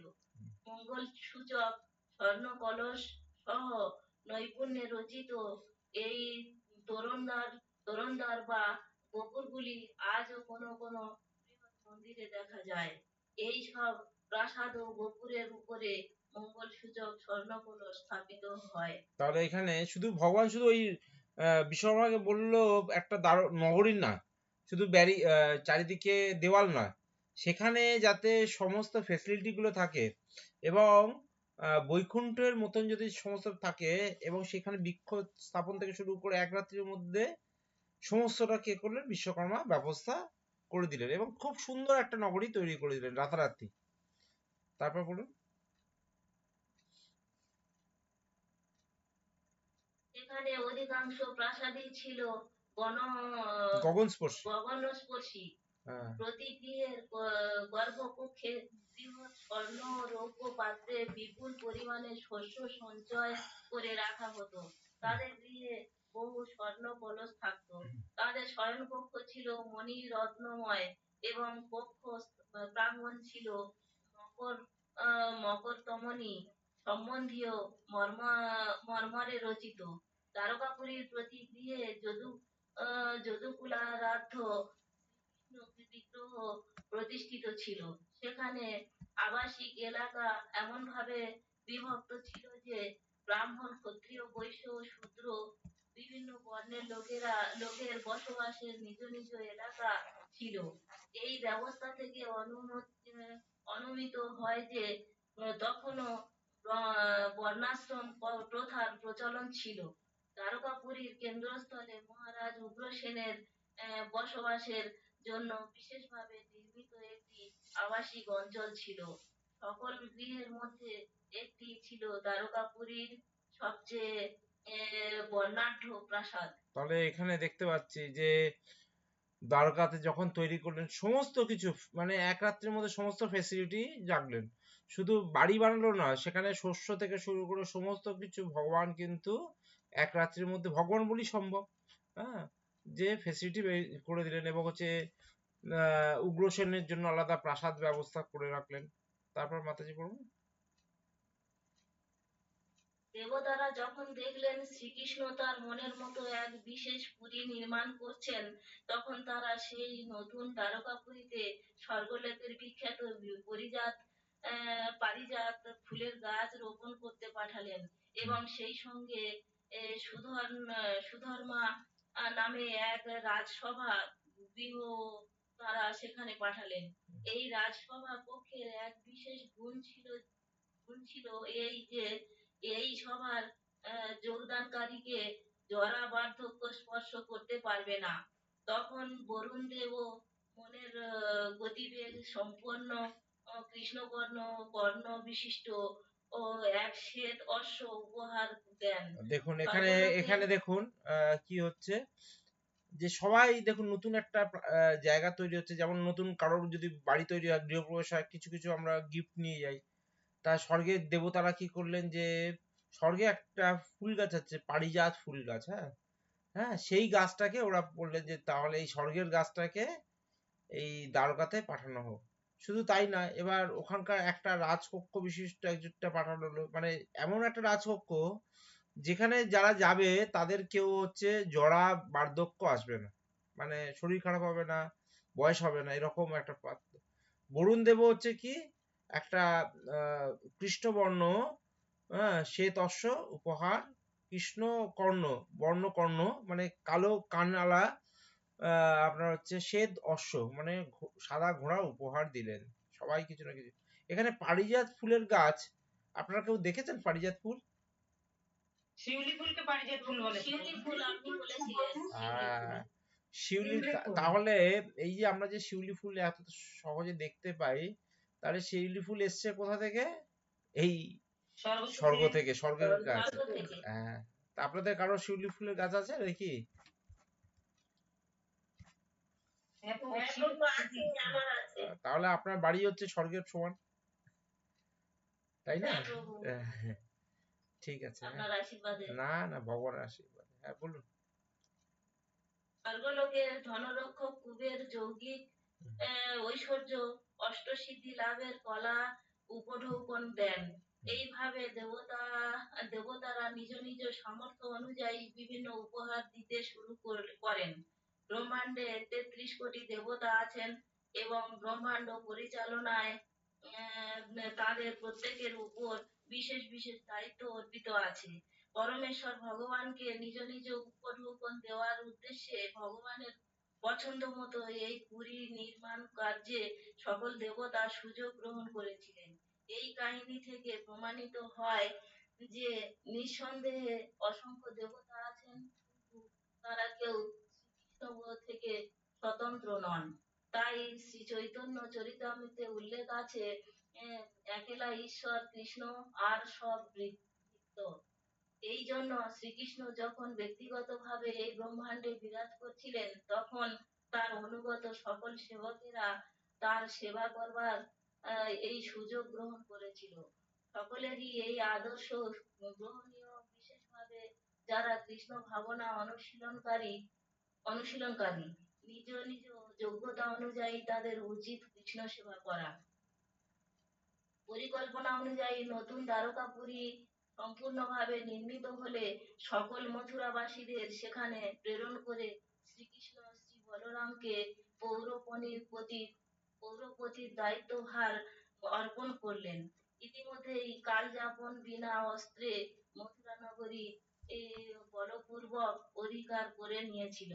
তারপর শ্রীকৃষ্ণ শ্রী বলরামের সঙ্গে পরামর্শ করে ও কালযাপনের সম্মুখীন হওয়ার উদ্দেশ্যে কমল ফুলের মালায় ভূষিত হয়ে নগরীর বাইরে এলেন। ইতি লীলা পুরুষোত্তম শ্রীকৃষ্ণ গ্রন্থের শ্রীকৃষ্ণ দ্বারকাপুরী নির্মাণ করলেন নামক 50তম অধ্যায়ের ভক্তি বেদান্ত তাৎপর্য সমাপ্ত হলো। আচ্ছা, তাহলে এখানে দেখা যাচ্ছে যে এদিকে সবাইকে তো শিফট করিয়ে দিয়েছে, শিফট করিয়ে দেওয়ার পর কৃষ্ণ বলরাম কোথায় এলেন? এবার হচ্ছে দ্বারকা থেকে আবার মথুরা এলেন। হ্যাঁ, এসে এবার মথুরাপুরি তো অলরেডি ফাঁকা আছে, এবার ফাঁকা জায়গায় গোল দিচ্ছে কে কালযবন হচ্ছে সেটাকে অধিকার করছে, তখন কি কৃষ্ণ বলরাম কি করলো, যে তখন এসছে। তাই এখানে এই চ্যাপ্টারটা শেষ হলো। পরের চ্যাপ্টারটা দেখুন তো কতটা আছে, একটুখানি আছে নাকি, বেশি নয় নে। হ্যাঁ মাতাজি, পরেরটা দেখুন কতটা আছে। না প্রভু, পরেরটা অনেক বড় আছে। কি চ্যাপ্টারটার নাম কি এটা পরেরটা? এটা হচ্ছে মুচকুন্দ উদ্ধার। আচ্ছা, মুচকুন্দ উদ্যান না। আচ্ছা, এখানে আমার কাছে যেটা আছে স্ক্রিপ্টে সেটা দেখতে পাচ্ছি যে আরো কিছুটা আছে, আমরা পড়ে নিই এখান থেকে। হ্যাঁ, যেটা আছে মুচকিন্দ, তা দেখেন এখানে কালজমা এই মালায় ভূষিত হলেন, এতটা হলো। এবার কালীজন্ম পূর্বে কখনো দেখেননি, এই যে এই জায়গাটা থেকে আপনারা আমরা পড়ে নিই। হ্যাঁ, এই জায়গাটা দেখুন, দেখতে পাচ্ছেন কি আপনারা? হ্যাঁ প্রভু, দেখা যাচ্ছে। তা এটা প্রভু এটা কি হ্যাঁ এটা কত ওই অধ্যায় প্রভু? ওই ওই দেখুন ওইটা যেখানে শেষ করলেন না মাতাজি, হ্যাঁ, তারপর থেকে দেখুন ওপরেই লেখা আছে, দেখুন কাল যখন দেখুন ফুলের বনফুলের কমল ফুলের মালা, এই যে দেখলেন যে কৃষ্ণ এবং বলরামের, দেখতে পাচ্ছেন কি আপনারা? হ্যাঁ প্রভু, ওই তো আমি কালী একদম দেখতে পাই না। কৃষ্ণকে পূর্বে কখনো দেখেনি, এইটা তো? হ্যাঁ হ্যাঁ হ্যাঁ, তা আপনাদের বইতে নেই ওইটা? হ্যাঁ প্রভু। হ্যাঁ না বলবেন, প্রভু, বইতে নেই। বইতে নেই তো, বইতে তো সমাপ্ত হয়ে গেল। সমাপ্ত হয়ে গেল। আচ্ছা, আমরা তাহলে এখান থেকে পড়বো, আর একটুখানি বেশি নেই, একটুখানি আছে, হ্যাঁ, 1.5-2 পাতা আছে, আমরা ওখান থেকে শুরু করবো। হ্যাঁ, তাহলে এবার আপনারা আবার দেখুন, বইতে যদি না থাকে পিডিএফ থেকে আপনার পরের চ্যাপ্টার যেটা শুরু হলো সেখানে শুরু হয়েছে, দেখুন তো, যেটা ওই যে মুচকুন্দ উদ্ধার যেটা আছে। ওই মুচকুন্দ উদ্ধার প্রভু, হ্যাঁ, মুচকুন্দ উদ্ধার কি দিয়ে নাম লেখা আছে? ওই কাল যখন শ্রীকৃষ্ণকে পূর্বে কখনো দেখেনি, হ্যাঁ হ্যাঁ, এইখান থেকে। এইখান থেকে তাহলে ওই মুচকুন্দ উদ্ধারটা এইখান থেকে শুরু হচ্ছে, বুঝলেন তো? আচ্ছা আচ্ছা, হ্যাঁ হ্যাঁ, তাহলে ঠিক আছে প্রভু। তাহলে হ্যাঁ, পড়ুন। কে পড় আর এবার কে পড়বে, পড়ুন। পড়ছি প্রভু। হ্যাঁ পড়ুন পড়ুন পড়ুন। মুচকুন্দ উদ্ধার। কাল না না, যখন হ্যাঁ বলুন, শ্রীকৃষ্ণকে, হ্যাঁ বলুন, হ্যাঁ, হ্যাঁ পড়ুন মাতাজি। কাল যখন শ্রীকৃষ্ণকে পূর্বে কখনো দেখেননি। শ্রীকৃষ্ণ যখন নগরীর বাইরে এলেন তখন কালযবন পীতবসন পরিহিত অনবদ্য সুন্দর শ্রীকৃষ্ণকে দেখতে পেল। শ্রীকৃষ্ণ যখন তার সেনাবাহিনীর মধ্য দিয়ে যাচ্ছিলেন তখন তাকে আকাশে মেঘমালার মধ্য দিয়ে চলমান চন্দ্রের মতো দেখাচ্ছিল। কালযবনের পরম সৌভাগ্য যে সে শ্রীকৃষ্ণের দেহের কৌস্তব মণি ও বক্ষের বিশেষ চিহ্ন শ্রীবৎস রেখা দর্শন করতে পেরেছিল। সে যাই হোক, সুগঠিত শ্রীঅঙ্গ সমন্বিত সদ্য বিকশিত কমলাক্ষ চতুর্ভুজ বিষ্ণুকে কালযবন দর্শন করল। তখন তোলাইমান কর্ণকুণ্ডল ও চঞ্চল নয়ন বিষ্ণু বিগ্রহ তার উন্নত ও হাস্যোজ্জ্বল বদন সহ শ্রীকৃষ্ণকে আনন্দে পরিপূর্ণ দেখাচ্ছিল। শ্রীকৃষ্ণকে দেখার আগে কালযবন তার কথা নারদ মুনির কাছে শুনেছিল এবং সেই বর্ণনা সার্থক প্রতিপন্ন হলো। সে শ্রীকৃষ্ণের পঙ্কজ নেত্র, পঙ্কজমালা, বক্ষের রত্নরাজি ও সেই রকম শ্রীঅঙ্গ সৌষ্ঠব প্রভৃতি বিশেষ বিশেষ লক্ষণ দেখে সিদ্ধান্ত করল যে এই অপূর্ব সুন্দর ব্যক্তিটি নিশ্চয়ই বাসুদেব। কারণ নারদের কাছে পূর্বের শোনা বর্ণনার প্রতিটি অংশ যে সত্য তা শ্রীকৃষ্ণের উপস্থিতির ফলে প্রমাণিত হলো। তখন রদবিহীন নিরস্ত্র অবস্থায় শুধু পদব্রজে শ্রীকৃষ্ণকে যেতে দেখে কালযবন বিস্ময়ান্বিত হলো। কালযবন শ্রীকৃষ্ণের সঙ্গে যুদ্ধ করতে এসেছিল, তবু সে যথেষ্ট নীতিপরায়ণ বশত কোনো অস্ত্র ধারণ করলো না। সে শ্রীকৃষ্ণের সঙ্গে মল্লযুদ্ধ করে তাকে বন্দী করতে প্রস্তুত হলো। এইটুকুনি থাক, এইটুকুনি থাক। তাহলে বলছে যে আমরা দেখতে পাচ্ছি যে কালযবন কার থেকে সৃষ্টি হয়েছিল বললো, মনে আছে? গর্গমুনির সৃষ্টি। এবং মহাদেব গর্গমুনি বলেছিলেন মহাদেব তাকে আশীর্বাদ করেছিলেন, মহাদেবের থেকে সৃষ্টি হয়েছে। তাহলে কালযবন কিন্তু কেউ অর্ডিনারি ব্যক্তি, ফলে অর্ডিনারি ব্যক্তি ছিলেন না। হ্যাঁ, কালযবন কৃষ্ণকে পূর্বে কখনো দেখেনি, মানে আগে দেখেনি, কিন্তু কালযাপন কার কাছ থেকে শুনেছিল? নারদ মুনির কাছ থেকে শুনেছিলেন। কৃষ্ণ একদম। যখন নগরীর বাইরে এলেন তখন কালযাপন পীত বসন পরিহিত অনবদ্য সুন্দর শ্রীকৃষ্ণকে দেখলেন। এই প্রথম হচ্ছে কালযাপন কাকে দেখতে পাচ্ছে? কৃষ্ণকে দেখতে পাচ্ছে। কৃষ্ণ যখন তার সেনাবাহিনীর মধ্যে দিয়ে যাচ্ছিলেন তখন আকাশে মেঘমালার মতো চলমান চন্দ্রের মতো দেখাচ্ছিল। হ্যাঁ, কালযাপন পরম সৌভাগ্য যে শ্রীকৃষ্ণের দেহের যে কৌস্তবমুনি এবং বক্ষের চিহ্ন, শ্রীবৎস চিহ্ন তিনি দেখতে পেলেন। মানে এটা হচ্ছে কালযাপনকে একটা ভগবান হচ্ছে সুযোগ দিচ্ছে। হ্যাঁ, দেখো, হ্যাঁ, কে আমি। তখন হচ্ছে ভগবানের যে এই যে চতুর্ভুজ বিষ্ণুকে কালযাপন হচ্ছে দর্শন করলেন। ভগবান যে চতুর্ভুজ রূপ বিষ্ণু রূপ হচ্ছে কালযাপন দর্শন করলেন। তখন দোলায়মান হচ্ছে কানের দুল হচ্ছে দুলছে। তা এই কৃষ্ণকে কথা কালযাপন কার কাছে শুনেছিল?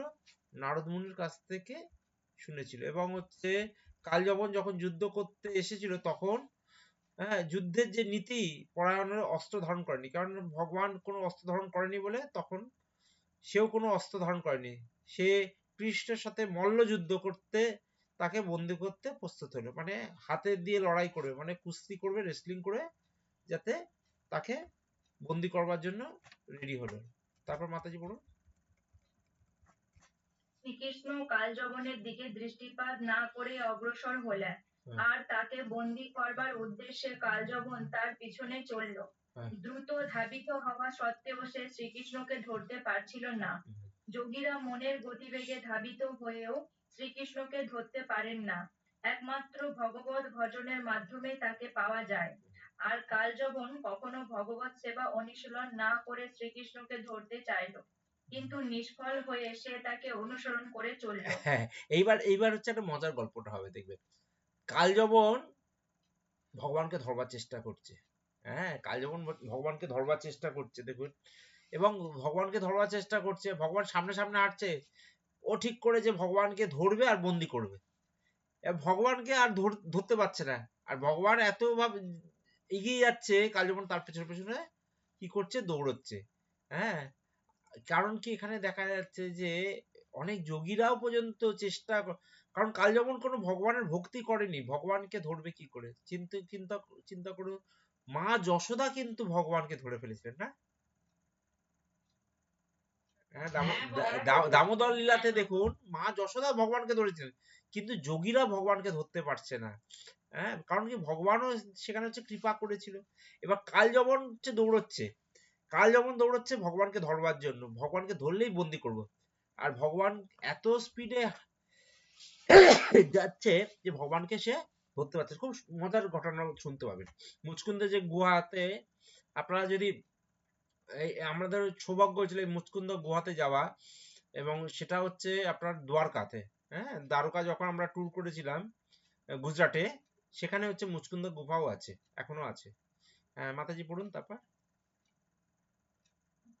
তখন কালযবন প্রবল বেগে ধাবিত হয়ে মনে মনে ভাবতে লাগলো, এখন আমি কৃষ্ণের খুব কাছে এসে গেছি, এবার আমি তাকে ধরে ফেলবো। কিন্তু সে নিষ্ফল হলো, সে শ্রীকৃষ্ণকে ধরতে পারলো না। তাকে পিছনে ফেলে শ্রীকৃষ্ণ অনেক দূরে এগিয়ে গেলেন এবং একটি গিরি গহ্বরে প্রবেশ করলেন। কালযবন মনে করলো যে শ্রীকৃষ্ণ তার সঙ্গে যুদ্ধ এড়াতে চাইছে, এই জন্যই সে পর্বত গুহায় আশ্রয় গ্রহণ করেছে। সে শ্রীকৃষ্ণকে ভর্ৎসনা করে বলতে লাগলো, ও তুই কৃষ্ণ, শোন, আমি শুনেছি তুই যদু বংশের এক মহান বীর, অথচ দেখছি কাপুরুষের মতো যুদ্ধ থেকে পালিয়ে যাচ্ছিস। এটা তোর বংশ গৌরব ও নাম যশের উপযুক্ত নয়। কালযবন অত্যন্ত দ্রুত বেগে ধাবিত হয়ে শ্রীকৃষ্ণকে অনুসরণ করলেও পাপময় জীবনের সমস্ত কলুষতা থেকে নিঃশেষে মুক্ত না হওয়ায় সে শ্রীকৃষ্ণকে ধরতে পারল না। এখানে দেখতে পাচ্ছি যে ধরবার চেষ্টা করছে কালযবন, একবারও ধরতে পারছে না। এই করতে করতে ভগবান কি করলেন? একটা গুহা বা একটা গুফার মধ্যে প্রবেশ করলেন। আর কালযবন তো সে মানে ভাবছে যে হয়তো ভগবান হয়তো ওখান থেকে যুদ্ধ থেকে পলায়ন করছেন। তা ভগবান এখান থেকে আপাত দৃষ্টিতে মনে হচ্ছে ভগবান যুদ্ধ থেকে পলায়ন করেছে। তার জন্য ভগবানের একটা নাম কি জানেন? রানছোর। রানছোর মানে হচ্ছে রণছোর, রণ মানে হচ্ছে রণক্ষেত্র থেকে রণক্ষেত্র থেকে চলে গেছিল বলে তার নাম হচ্ছে রানছোড়। দেখুন ভগবানের কত দেখুন নাম ক্রিটিসাইজ করলেও ভগবানের নাম মাখন চোর। দেখুন চুরি করতে তার নাম হচ্ছে মাখন চোর। হ্যাঁ, কারোর সাথে চোর যখন আসে, আবার রানছোড় ভগবানের নাম। হ্যাঁ, তা এখানে দেখতে পাচ্ছি যে ভগবান হচ্ছে দৌড়চ্ছে, সামনে এগোচ্ছে, আর পেছনে পেছনে কে দৌড়চ্ছে? কালযবন দৌড়চ্ছে, এবং সেখানে একটা গুফার মধ্যে ঢুকে গেছে। এবার সে বলছে কি কেন গুফার মধ্যে ঢুকলো, তার একটা ঘটনাও কিন্তু আছে। কেন ভগবান ওই ঘটনা ঘটলো সেটাও একটা ঘটনা আছে। এবং তখন বলছে যে কৃষ্ণ শোন, হ্যাঁ, আমি শুনেছি নাকি যদু বংশের তুমি নাকি মহান বীর, কিন্তু আজকে তো তুমি দেখছি কাপুরুষের মধ্যে পালিয়ে যাচ্ছ, এটা কি তোমার বীরের লক্ষণ? এটা বলছে কে? কালযবন। তারপর মাতাজি বলুন। বৈদিক সংস্কৃতি অনুসারে ব্রাহ্মণ, ক্ষত্রিয়, বৈশ্য এবং এমনকি শূদ্রাদি দ্বারা অনুসৃত বর্ণাশ্রম ধর্ম যারা জীবনে পালন করে না তাদের ম্লেচ্ছ বলে।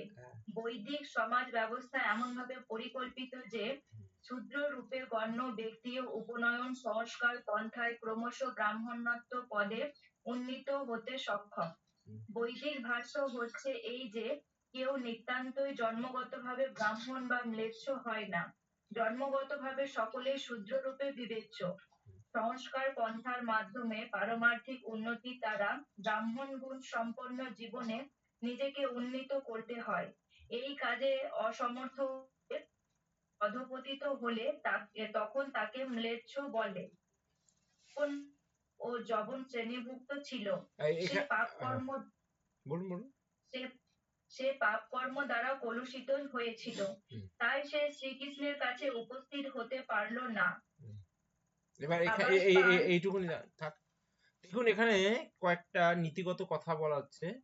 হ্যাঁ, তা বৈদিক সংস্কৃতি অনুসারে ব্রাহ্মণ, ক্ষত্রিয়, বৈশ্য এবং শূদ্র বর্ণাশ্রম প্রথা যে থাকে, সেখানে দেখবেন ম্লেচ্ছ কিন্তু এই পর্যায়ে পড়ছে না। শূদ্রর থেকেও নিচ্ছ হচ্ছে ম্লেচ্ছ পড়া হয়। হ্যাঁ, তা এই যে ম্লেচ্ছ, আপনারা নাম শুনেছেন, কখনো শুনেছেন ম্লেচ্ছ কাদের বলা হতো? না প্রভু, না প্রভু। চিন্তা করে দেখুন, অনেক সময় আগেকার দিনে যদি স্বাধীনতার আগে অনেক সময় বলতো তোমরা ম্লেচ্ছর দেশে ম্লেচ্ছর বাড়িতে খাবার খেয়েছো, এরকম বলতো। অ্যাকচুয়ালি তথাকথিত যারা খ্রিস্টান থাকে, হ্যাঁ, তাদেরকে বলা হয় ম্লেচ্ছ। আপনারা যদি খেয়াল করবেন পুরনো সিনেমাও দেখবেন, যখন দেখবেন ম্লেচ্ছ মানে হচ্ছে যারা হচ্ছে ব্রাহ্মণ, আপনার হচ্ছে বর্ণাশ্রম প্রথা, যে ব্রাহ্মণ, ক্ষত্রিয়, বৈশ্য এবং শূদ্র, তার নিচে হচ্ছে কিন্তু এই ম্লেচ্ছ খ্রিস্টান যারা থাকে। আর জবনকুল যেটা দেখতে পাচ্ছেন, সেই জবনকুল কারা? মুসলমানদের বলা হচ্ছে, মুসলিমদের বলা হচ্ছে জবনকুল। হ্যাঁ, এই জবনকুল কিন্তু ম্লেচ্ছর থেকে উপরে আছে। আপনারা যদি দেখেন যে জবনকুল কিন্তু ম্লেচ্ছর থেকে উপরে আছে। হ্যাঁ, তা এইরকম অবস্থা। তারা হচ্ছে ভগবানকে কোনোভাবে পায় না। কিন্তু এই যে চারটে যে সম্প্রদায়, ব্রাহ্মণ, ক্ষত্রিয়, বৈশ্য, শূদ্র, এরাও ভগবানকে পেতে পারে। হ্যাঁ, এই জগতে কলিযুগে সবাই দেখবেন শূদ্র হয়ে জন্মাচ্ছে। এখন তো আপনি বলবেন এই তো মুখার্জি, চ্যাটার্জি, ব্যানার্জি, এরা হচ্ছে ব্রাহ্মণ। তা যদি ব্রাহ্মণ হয়ে জন্মাতো, তাহলে আলাদা করে তাদের উপনয়ন সংস্কার করার কি দরকার ছিল? আলাদা করে দেখেন তো পৈতে হচ্ছে। হ্যাঁ, যদি আপনি ব্রাহ্মণ পরিবারেই জন্মগ্রহণ করেন, তাহলে আলাদা করে পৈতে করার কি দরকার ছিল? আলাদা করে তার জন্য কি হচ্ছে, সে তো জন্ম থেকে যারা সবাই হচ্ছে শূদ্র, তাকে সংস্কারের মাধ্যমে তাকে উপনয়ন সংস্কারের মাধ্যমে তাকে ব্রাহ্মণ করা হয়। এমনকি আমাদের বৈষ্ণব ধর্মেও আছে, আপনি যে কোনো ধর্মে থাকতে পারেন, অসুবিধা কিছু নেই, কিন্তু আপনি আপনার মধ্যে যদি ব্রাহ্মণের গুণাবলী থাকে, তাহলে আপনাকে কিন্তু এখানে কিন্তু ব্রাহ্মণ পদে কিন্তু উন্নতি করা হয়। হ্যাঁ, বৈষ্ণব ধর্মে দেখবেন অনেকেই আছে, এরকম আছে, দেখবেন তাদেরকে ব্রাহ্মণ এই দেওয়া হয়। আমাদের যেমন দুটো দীক্ষা হয় বৈষ্ণব ধর্মে, একটা হচ্ছে প্রথম দীক্ষা, যেটা যে দীক্ষাকে বলা হরিনাম দীক্ষা, যে মাধ্যমে হরিনাম পাওয়া যায়, এবং হচ্ছে আরেকটা দীক্ষা হয় দ্বিতীয় দীক্ষা, সেই দীক্ষাটাকে বলা হয় ব্রাহ্মণ দীক্ষা। তা যদি কেউ এরকম ব্রাহ্মণ হতে চান, তাহলে ব্রাহ্মণের যে গুণাবলী আছে সেগুলোকে যদি নেওয়া যায়, পরবর্তী সময় তাকে কিন্তু ব্রাহ্মণ দীক্ষাও কিন্তু দেওয়া হয়। কিন্তু দেখা যাচ্ছে যে এই যে যবন যে আছে, কাল যবন, সে এত পাপ করছে, হ্যাঁ, ফলে সে কিন্তু কোনোভাবেই ভগবানকে স্পর্শ করতে পারছে না। মাতাজি তা বলুন, কারা আছে আসব পান বলুন। আশোপান, দুধ ক্রিয়া, হুম, ইকরা, হুম, আমিষ আহার ও অবৈধ স্ত্রী সঙ্গ আদি যে নিষিদ্ধাচারগুলি উচ্চ বর্ণের মানব সমাজে গ্রহীত বিবেচিত হয়ে থাকে, হুম। সেগুলি ম্লেচ্ছ ও জবনদের জীবনের অবিচ্ছেদ্য অঙ্গ বিশেষ। এই রকম পাপ কর্মে আবদ্ধ হওয়ার ফলে তারা ভগবত উপলব্ধিতে কিছুমাত্র উন্নতি করতে পারে না। ভগবত গীতায় প্রতিপন্ন হয়েছে যে একমাত্র পাপ কর্মফল থেকে সম্পূর্ণ মুক্ত ব্যক্তি কেবল ভগবত ভজন বা কৃষ্ণ অনুশীলন করতে পারে। তাহলে এখানে দেখতে পাচ্ছি যে যে কৃষ্ণ অনুসরণ করার যোগ্যতা কি, যে আমাদের মধ্যে অনেক সময় দেখা যায় ভগবান ভক্তিতে তেমন রুচি আসছে না। তাহলে বুঝতে হবে যে আমাদের মধ্যে যদি ভেতরে ভেতরে যদি পাপ থাকে, অপরাধ থাকে, তাহলে দেখবেন কৃষ্ণ ভক্তিতে কিন্তু আমাদের সেই স্বাদ কিন্তু পাবো না। আস্তে আস্তে যখন আমাদের এই পাপগুলো যখন দূরীভূত হবে, আস্তে আস্তে যখন আমাদের মধ্যে আমরা শুদ্ধ হব, সেই মুহূর্তেই কিন্তু আমরা ভগবানের কৃষ্ণ ভক্তিতে অনুসরণে রুচি আসবে। আর একটুখানি আছে বলুন।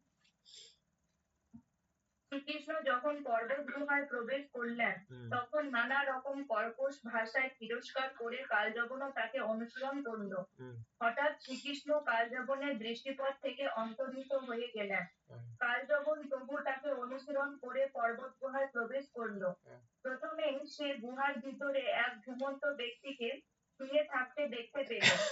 কালযবন শ্রীকৃষ্ণের সঙ্গে যুদ্ধ করতে অত্যন্ত উদ্গ্রীব হয়ে উঠেছিল, হুম। কিন্তু যখন সে শ্রীকৃষ্ণকে দেখতে পেল না, পক্ষান্তরে এক ব্যক্তিকে শুয়ে থাকতে দেখলো, তখন কালযবন ভাবল যে শ্রীকৃষ্ণই গুহার মধ্যে ঘুমিয়ে আছে। হুম। কালযবন তার বল বিক্রমের জন্য অত্যন্ত গর্ব ও দম্ভ প্রকাশ করত। সে মনে করলো শ্রীকৃষ্ণ তার সঙ্গে যুদ্ধ করতে চাইছে না, তাকে এড়াতে চাইছে। তাই ঘুমন্ত লোকটিকে শ্রীকৃষ্ণ মনে করে সে তাকে সবলে পদাঘাত করলো। তাহলে সে এবার ঘুমন্ত এবার দেখুন, এই যে গুফার মধ্যে যখন ঢুকেছে ভগবান, ঢুকেছে, তার পেছনে পেছনে কালযবন ঢুকেছে। হ্যাঁ, সেই ব্যক্তি কি আমরা পড়বো দেখবেন। এবার দেখতে পাচ্ছে একটা ব্যক্তি হয়তো শুয়ে আছে ওখানে, হ্যাঁ, ঘুমোচ্ছে, মুখটা দেখা যাচ্ছে না, ঘুমন্ত শুয়ে আছে। তা কাল যখন ঢুকেছে ভেবেছে হচ্ছে ভগবান শুয়ে আছে এখানে, না আজই ভগবান এত অস্পর্ধা, আমাকে এত দৌড় করিয়ে নিয়ে এসে এখন ঘুমোচ্ছে। আর কাল যখন কি করেছে, একটা পদাঘাত মানে একটা পা দিয়ে জোরে লাথি মেরেছে। কাকে? যে ব্যক্তিটা হচ্ছে ঘুমিয়েছিল। আর সে ব্যক্তিটা ভাবলো কে? স্বয়ং শ্রীকৃষ্ণ ভাবলো, কিন্তু আসলে সে শ্রীকৃষ্ণ কিনা সেটা আমরা পড়বো তারপর।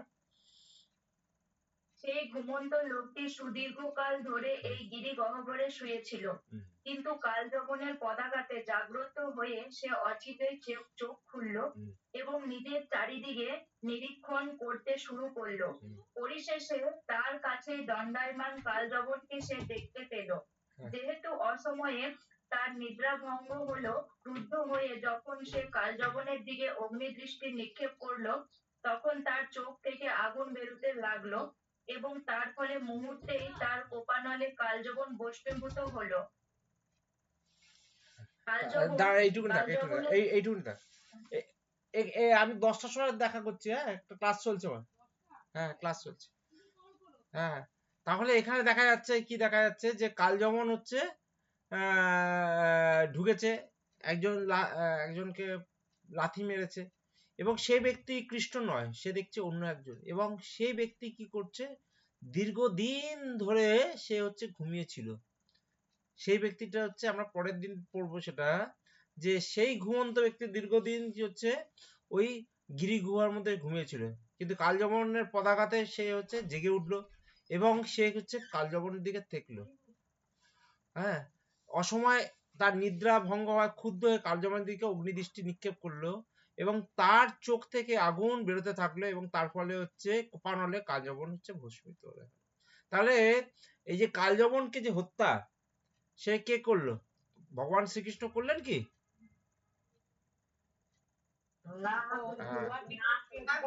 করেনি।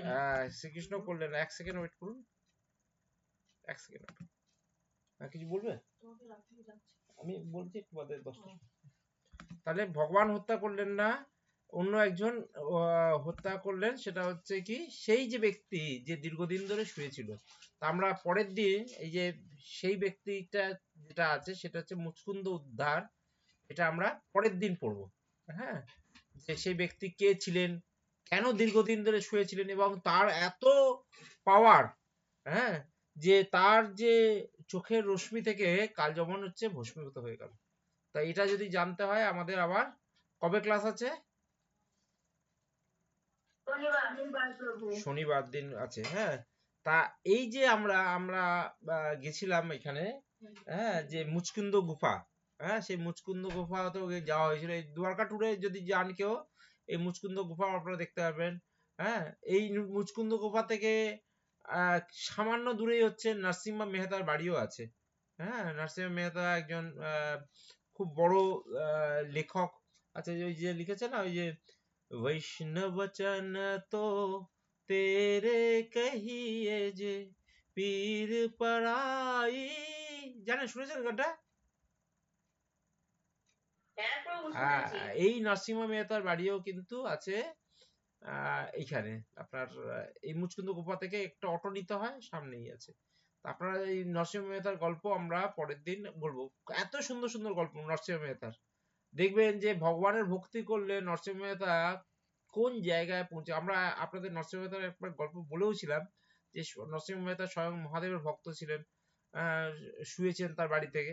তা আমরা পরের দিন নরসিংহ মেহতার গল্প বলবো। মুচকুন্দ যে গুফা, এই যে যে গুফার মধ্যে ভগবান কালযবন, ভগবান হত্যা করলেন না, ভগবান শুধু দৌড়লেন।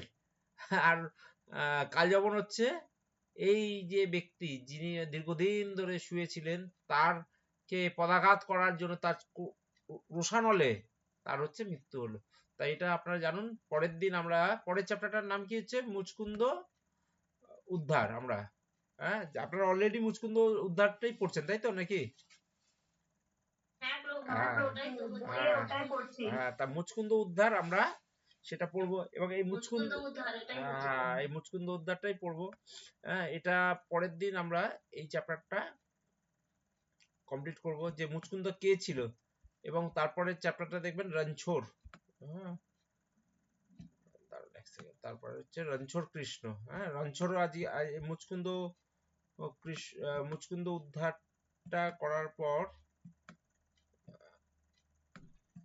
মুচকুন্দ উদ্ধার করার পর হচ্ছে আমরা দেখবো রণছোড় কৃষ্ণ।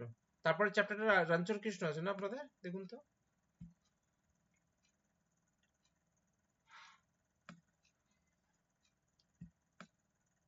রণছোড় কৃষ্ণ আছে না? মুচকুন্দ উদ্ধার পর দেখুন পরের চ্যাপ্টারটা কি আছে। হ্যাঁ প্রভু, হ্যাঁ। আচ্ছা আচ্ছা, রণছোড় কৃষ্ণ। রণছোড় কৃষ্ণ। রণছোড় মানে কি? ওই একটু আগে বললাম যেটা, রণছোড়। হ্যাঁ, মানে রণছোড় মানে রণছোড় মানে হচ্ছে যুদ্ধ থেকে যিনি পালিয়ে গেছিলেন। হ্যাঁ, তার জন্য হচ্ছে রণছোড়। হ্যাঁ, ভগবান। তারপরেই হচ্ছে খুব সুন্দর একটা লীলা আমরা দেখবো, হচ্ছে শ্রীকৃষ্ণ রুক্মিণী হরণ। হ্যাঁ, এবার হচ্ছে শ্রীকৃষ্ণ দেখবেন, আনন্দ পাবেন। হ্যাঁ, শ্রীকৃষ্ণের বিয়ে দেখতে পাবেন রুক্মিণীর সাথে। হ্যাঁ, খুব সুন্দর একটা রুক্মিণীর, হ্যাঁ, একদম চাক্ষুষ। হ্যাঁ, যদি একদম মানে এই থাকবেন, দেখবেন প্রেমপত্র লিখবে খুব সুন্দর রুক্মিণী। হ্যাঁ, এবং দেখুন আমাদের এই, লক্ষ্মী ছিল। হ্যাঁ, স্বয়ং লক্ষ্মী দেবী। তাই আমরা দেখুন এই যে দেখবো বলছি না, আমরা তো ওই জড় চক্ষেতে ভগবানকে দেখতে পারি না। আধ্যাত্মিক চোখ যদি আসে আমাদের মধ্যে, নিশ্চয়ই অবশ্যই আপনারা ভগবানকে দর্শন করতে পারবেন। তা আমরা আজকে এইটুকুনি ক্লাসটা রাখবো। হ্যাঁ, পরের দিন আবার আমরা এখান থেকে শুরু করব, আপনারা থাকবেন। পরের দিন আবার কবে ক্লাস আছে আমাদের? শনিবার। শনিবার।